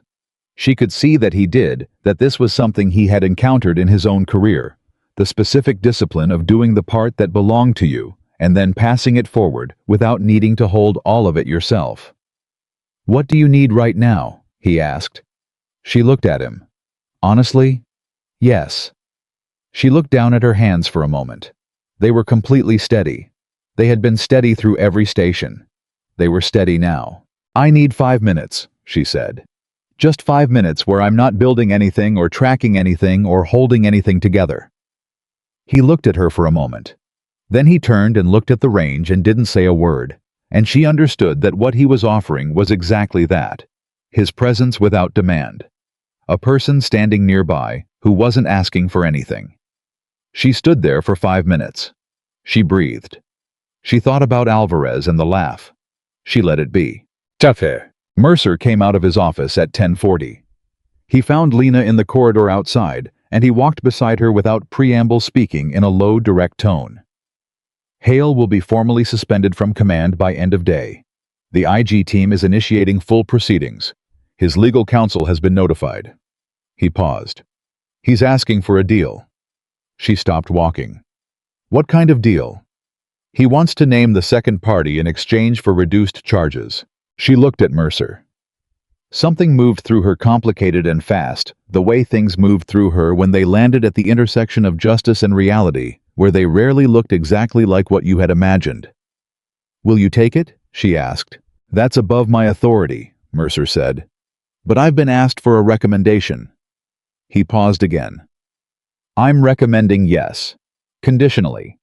Full disclosure, full documentation cooperation with the complete investigation, including the scope beyond Silent Tide. He looked at her directly. If there are others, other operations, other teams that were put in situations like yours. She understood what he was saying. This might be bigger than 11 names. This might be much bigger. Then take the deal, she said. Whatever he gives you, if it protects anyone else from what happened to my team, take it. Mercer nodded. I thought that's what you'd say. He started to move away. Colonel? She stopped him. The 11 names, the formal recognition, the official record acknowledging what actually happened. That, Mercer said, turning back, is not contingent on Hale's deal.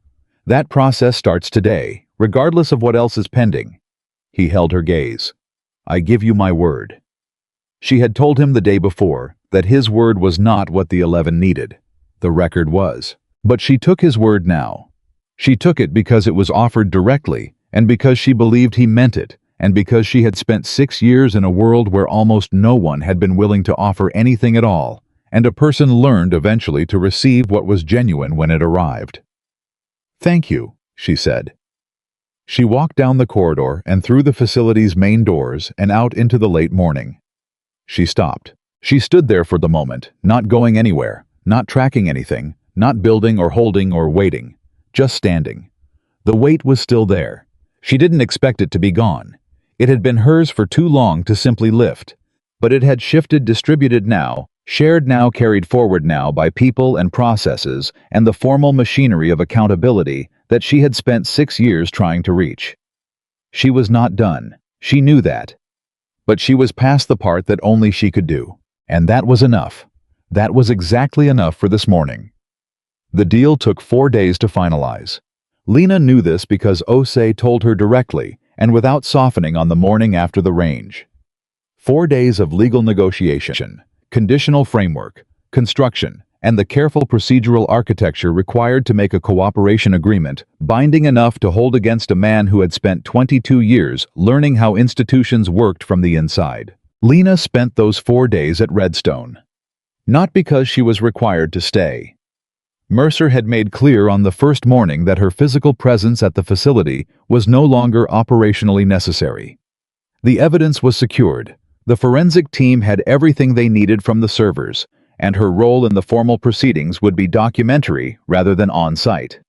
She could have requested transfer back to her cover assignment and waited out the process from a distance. She stayed because she wasn't finished, not with the investigation, with something else. Something that had no official designation in any procedural framework, but that she had been thinking about since the moment Mercer said the words formal recognition and the 11 names in the same sentence. There were people she needed to reach before this became public. Families who had spent 6 years with answers that were insufficient and incomplete, and wrapped in the careful language of institutional loss. Families who deserved to hear something real from someone who had been there before they read about it in a report. She spent the first day writing, not official documentation, not anything that would go into a file. Letters, 11 of them. Each one different, because each person had been different. Alvarez with his laugh, and Hendricks, who had been reading a novel on every transit flight and never told anyone what it was, and Sergeant Yoon, who had a daughter who would have been 12 now, and the others, each one fully themselves, each one deserving to be remembered as a person rather than a casualty designation. She wrote each letter by hand. It took most of the day. When she finished, she sat with them on this table in front of her for a long time, without moving. 11 envelopes. 11 names on the outside. 11 families who were about to have their world reorganized around a truth they had always suspected and never been given. She sealed them. She held on to them. She wasn't ready to send them yet. Not until the formal record was established. Not until the names were in the official documentation, where they couldn't be erased again.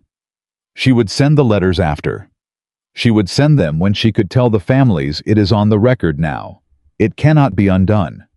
What happened to them is acknowledged and documented and permanent. That was the only promise she could make that mattered. On the second day, something happened that she had not anticipated. Captain Torres found her. He came to the communications office, where she was completing the last of her cover assignment paperwork, the actual communications analysis she had been officially assigned to do, which she had continued performing throughout the entire operation with the same quiet thoroughness she brought to everything, and he knocked on the open doorframe and stood there until she looked up. "Captain Carter," he said, "do you have a moment?" She gestured to the chair across from her. He sat down with the deliberate care of a large man in a small space, and he looked at her with the expression of someone who had been composing what he wanted to say for longer than this morning. "In my country," he said, "we have an expression. It translates roughly as the person who carries the stone furthest is not the strongest. They are the one who knows best how to walk." She looked at him. "I've been in special operations for 12 years, he said. "I've been on missions that went wrong. I've lost people." He paused. "I've never done what you did. 6 years, alone, building something that could hold." "I wasn't completely alone," she said. "Toward the end." He acknowledged that with a nod. "Still." He looked at his hands for a moment, and then back at her. "At the range yesterday, when you stepped into Station 7, I watched your face." She said nothing. "You weren't thinking about Hale," Torres said. "You weren't thinking about the audience, or the scoring, or any of it." He met her eyes. "Who were you thinking about?" She was quiet for a moment. The question was direct enough to deserve a direct answer. "My team," she said. He nodded slowly, as if this confirmed something he had already known. "I wanted to tell you," he said, "that what you did on that range, what you did here at this facility over these days, it mattered to the people who watched it, not just as evidence, as something else." He searched for the word. "As proof that the right thing can be done, that it can be done carefully and without breaking, and that it can hold." She felt something move in her chest. Not grief this time, something quieter than grief. Something that had to do with being seen by someone who understood the specific weight of the thing she had been carrying and having it recognized, not with pity, but with the kind of respect that one professional extends to another when the work has been exceptional. "Thank you," she said, and meant it fully. Torres stood. He offered his hand. She shook it, the firm level grip of two people who spoke the same language. He left. She sat for a moment after the door closed, holding the recognition he had left in the room, letting it be what it was without deflecting it or diminishing it. She had spent so long not being seen that being seen correctly by someone qualified to see it was an experience she had to consciously receive rather than automatically deflect. She received it. Then she went back to work. The deal was signed on the fourth day.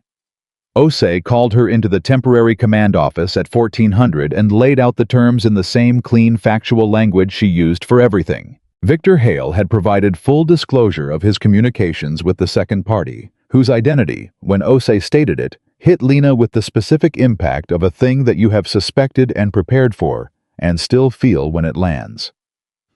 Brigadier General Howard Strauss, flag-level officer, former member of the Joint Intelligence Cell that had managed the Silent Tide targeting package.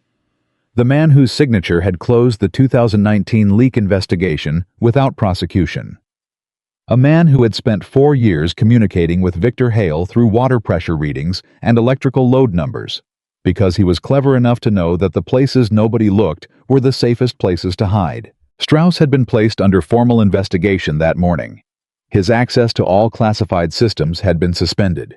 His command authority had been frozen, pending the outcome of the proceedings. Lena sat with this for a moment. Strauss, a general. Someone who had sat on the oversight panel that authorized Silent Tide. Someone who had, in the most precise and terrible sense, authorized the operation and then arranged for the intelligence that operation depended on to be corrupted before it reached the people executing it. He hadn't just allowed 11 people to die. He had designed the conditions under which 11 people would die, and he had done it for money.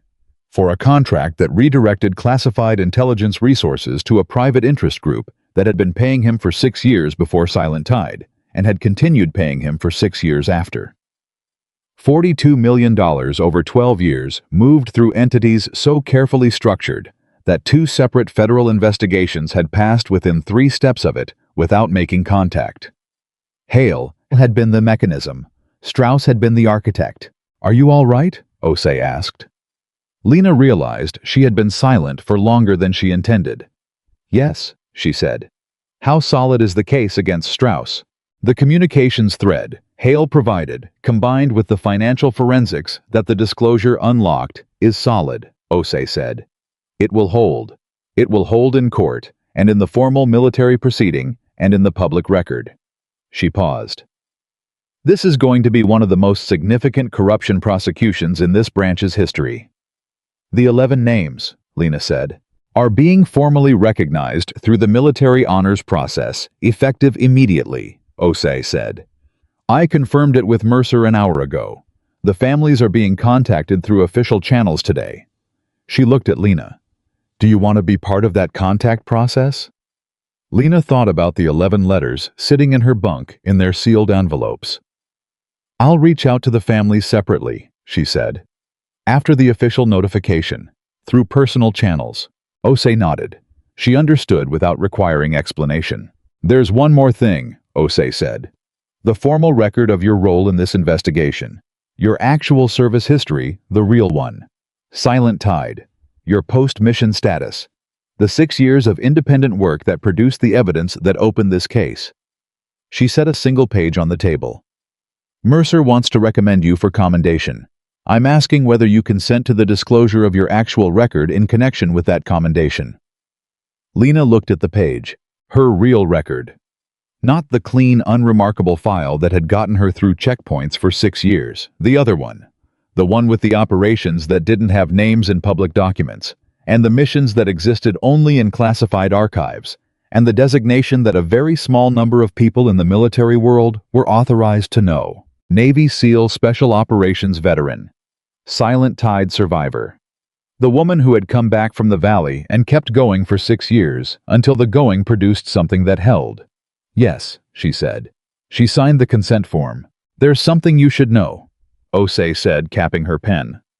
"When we pulled your complete file, the real one, and brought it into the formal investigation record, one of my investigators read it, start to finish." She paused. "He came to me afterward and said he needed a minute. He's been doing this work for 9 years, and I've never seen him need a minute before." Lena looked at her. "I'm telling you that," Osei said, "not as a formality. Because I think you've spent a long time doing something extraordinary in complete isolation, and you deserve to know that the people who can now see all of it understand what it actually was." Lena looked down at the table. Something happened in her chest that she didn't have clean language for the specific emotional event of being fully known by people who were competent to understand what they were knowing. She had prepared for this moment procedurally. She had not fully prepared for this. She breathed through it. "Thank you," she said for the second time in 2 days to someone who had given her something real. She found Daniel that evening. He was in the officers' common room reading. Actually reading this time, not working. The book open in his lap, with the relaxed attention of someone who had temporarily set down everything he was carrying. He looked up when she came in. "It's done," she said. He set the book aside without marking his place. "Strauss." She stopped. "How did you know?" "I didn't," he said. "But the pattern you described, the communications architecture, the oversight panel position, the 2019 investigation closure. There was only one profile in the relevant command structure that fit all of it." He paused. "I submitted a name in my report to read 3 days ago with a note that it was speculative. I told him to disregard it if I was wrong." "You weren't wrong," she said. He absorbed this quietly. Daniel Brooks absorbed most things quietly, processed them internally with the thoroughness of someone who had learned that the first reaction was rarely the most accurate one. "What happens to you now?" he asked. She sat down across from him. "The commendation process, the formal proceedings as a witness, and then," she paused. "Mercer mentioned something, an investigative unit, dedicated to this kind of case, institutional corruption, intelligence manipulation, protecting operators who don't have the standing or the resources to protect themselves." "He wants you in it," Daniel said. "Not a question." "He wants me to build it," she said. Daniel looked at her for a long moment. "Will you?" She thought about it honestly, the way she thought about everything that mattered, not quickly, not for the comfortable answer, but with the full weight of what it meant. Building something like that meant staying in the work. It meant more of what the last 6 years had been. The patience, the isolation, the carrying of things that couldn't be put down. More missions that didn't have names in public documents. More threads that led into dark places where powerful people had decided that the lives of soldiers were acceptable currency. More 11-person teams walking into valleys on corrupted intelligence. She thought about all of it. Then she thought about the families who were receiving phone calls today. Official notifications. The beginning of the answer they had been waiting for. She thought about what it would mean if there were another team somewhere right now being set up the same way, and whether she was going to spend the next chapter of her life being the person who could have prevented it and didn't, or the person who built the thing that tried. "Yes," she said. "I'll build it." Daniel nodded once. Something in his expression that had been carefully neutral since she sat down shifted into something warmer. "In that case," he said, "I have a contact at the SAS program office who has been working a parallel thread for 18 months on a case with very similar architecture. Different branch, different country, different names." He paused. "I think you should meet him." She looked at him. "This is bigger than Strauss. "I think it might be," he said. "I think what you found here, what you pulled out of maintenance logs and deletion records, and one altered coordinate might be the edge of something much larger. And I think the people running it have been counting on the fact that no single person has ever had enough pieces to see the whole picture. But if the right people share what they have," she started. "The picture gets very clear very fast," he said. She sat with that for a moment. The weight of it was enormous. She could feel it already, the scope of what he was describing, the scale of what building that unit would actually mean. Not a single thread. A web. Multiple threads converging from multiple directions, each one requiring the same methodical patience and the same willingness to carry something heavy for as long as it took. She had done it once. She knew how. "Send me his contact information," she said.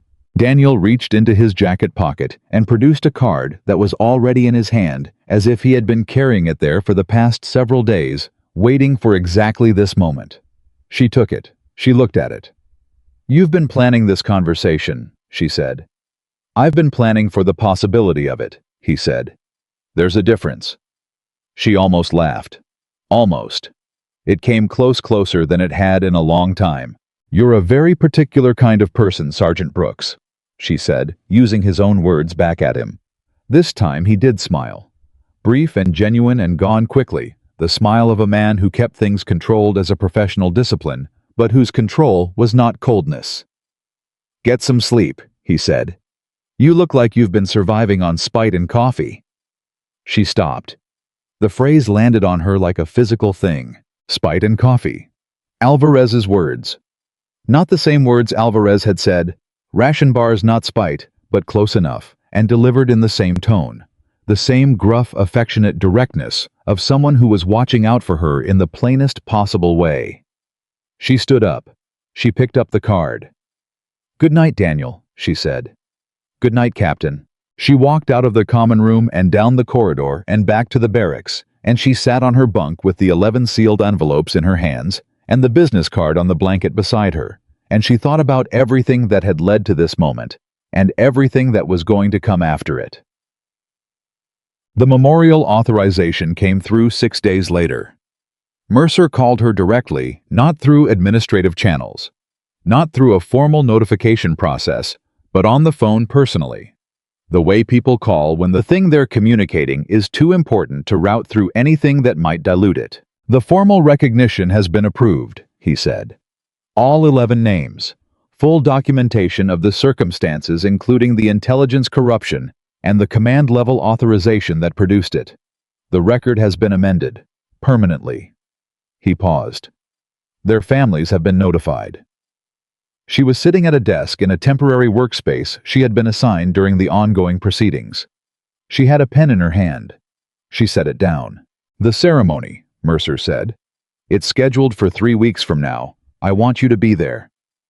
"I'll be there," she said. "Lena." He used her name again the way he had in the conference room, without formality, with the weight of a man who was saying something he meant. "I've been in this service for 31 years. I've signed operational authorizations for hundreds of missions. Most of them I sleep with fine." A pause. Silent tide. "I've been carrying a long time." She said nothing. "Not guilt," he said. "I need to be clear about that. I was deceived the way the team was deceived. But the weight of it. The knowing that something went wrong on an operation I authorized, and not being able to find the seam for 6 years." He exhaled. "You found the seam." "The team found it," she said. "They were the ones who walked into that valley and showed me what wrong looked like from the inside. I just followed the thread they left." A long silence. "I'll see you at the ceremony," Mercer said. "Yes, sir," she said. She put the phone down. She picked up the 11 envelopes. She mailed them that afternoon. The ceremony was held on a clear morning at a military memorial facility. Lena arrived early. She always arrived early. It was so deeply habitual that she no longer noticed it the way all the things that training had built into her body were no longer noticed. She stood in front of the memorial wall and looked at the 11 names that had been added to it and felt the full weight of 6 years resolve into something that was neither triumph nor grief, but the specific irreducible sensation of a debt that has been honored, not repaid. You couldn't repay 11 lives, but honored, acknowledged, placed where they belonged in the permanent record of people who served and were betrayed by the institution they served and deserved better than what they got, and whose names now existed in a place where nobody could erase them. She stood there for a long time before anyone else arrived. She said each name aloud quietly to herself, in the order they had been on the team roster 6 years ago. Not because they needed to hear it, because she needed to say it. Because for 6 years, she had been the only person in most rooms who knew all 11 names, and this was the last time she would carry them alone. After today, the record carried them. She could let that weight be shared.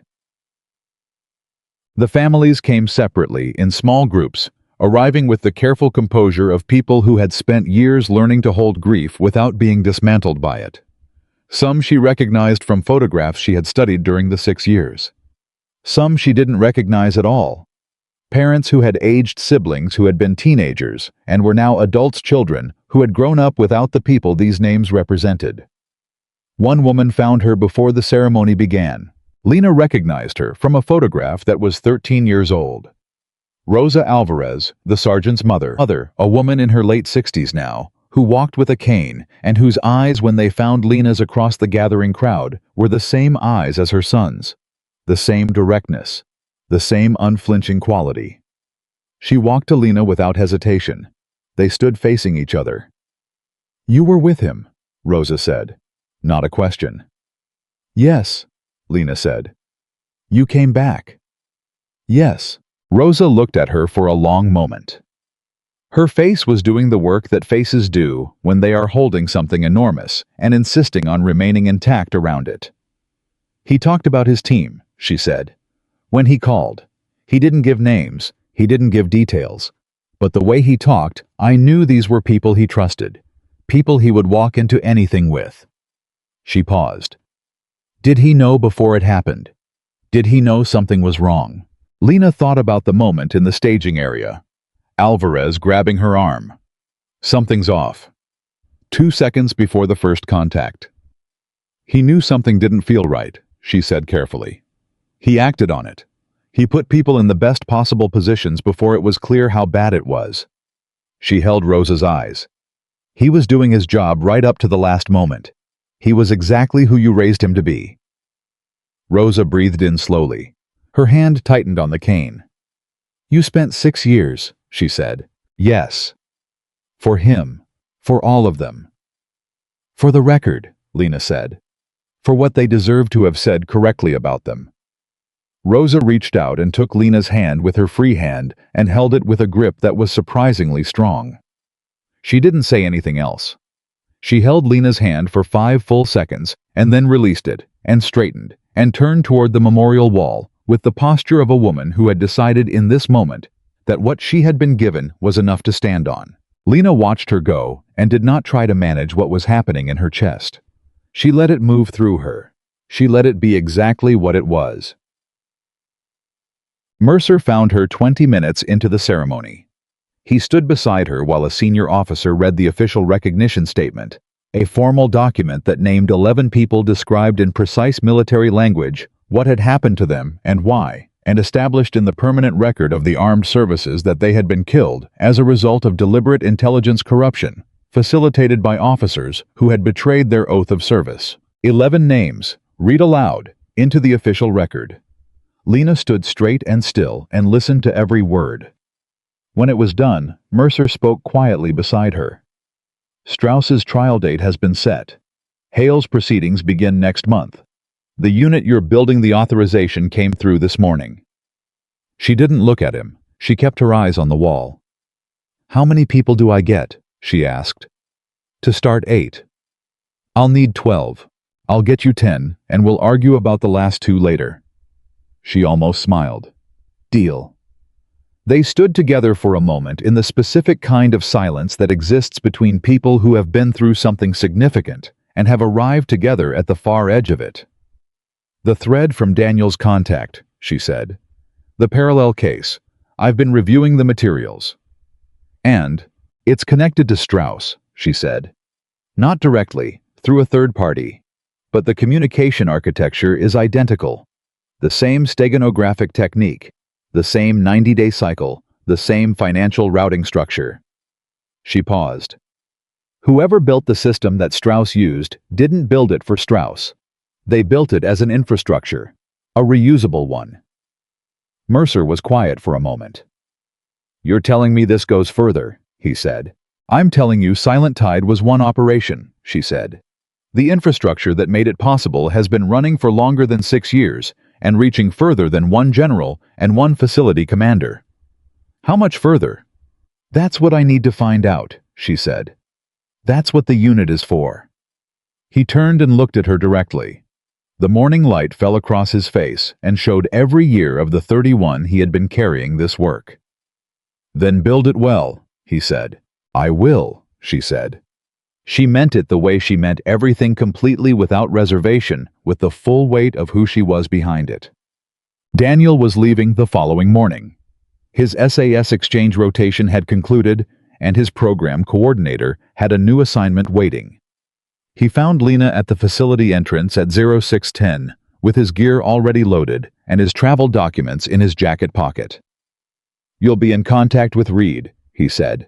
It wasn't a question. "First meeting is next week," she said. "By video. In person after I have the unit structure in place." He nodded. "He's thorough. You'll like working with him." "You knew I would," she said. "That's why you gave me his card 3 days before you told me about the parallel case." He looked at her with that expression, the one that was half assessment and half something warmer. "I wanted to make sure you'd already decided to build the unit before I told you how much work it was going to be." She looked at him. "That was calculated." "Yes," he said without apology. "It was also right," she said. He extended his hand. She shook it. The same grip as Torres' firm, level the recognition between people who had operated in the same register. "For what it's worth," he said, holding the handshake for a moment before releasing it. "Watching what you did here, the patience of it, the construction of it, it reminded me why I got into this work. Documentation and observation," she said. "Accountability," he said. "The possibility that it's achievable. That if you're patient enough and careful enough and willing to carry it long enough, the truth can be made to hold." She held his gaze.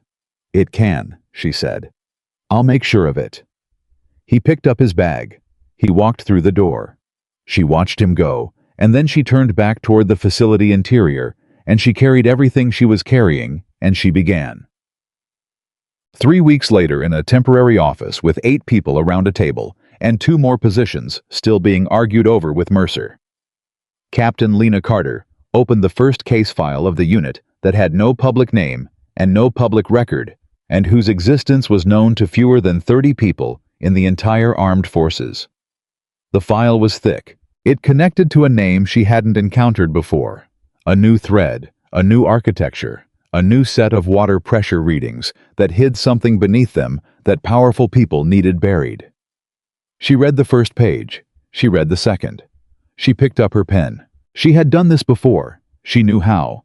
She knew the patience it required and the weight it produced and the specific loneliness of being the person who could see what others couldn't and had to carry the knowing until the knowing had somewhere to land. She knew all of it, and she chose all of it again, eyes open without hesitation. Because there were other teams out there. Other 11-person rosters. Other valleys with compromised coordinates and extraction windows that had been closed before the mission began. Other families who had been handed a folded flag and a carefully worded explanation that stopped 12 sentences before the truth. And somewhere in the infrastructure that had produced those situations, a thread was waiting. She would find it. She had always found it. That was what Lena Carter was, not a translator, not a desk soldier, not the quiet woman in the back row that everyone dismissed and nobody feared. She was the person who showed up without fanfare and stayed without complaint and worked without recognition until the work produced something that could not be dismantled or denied or buried. She was the most dangerous person in every room she ever walked into, and she was just getting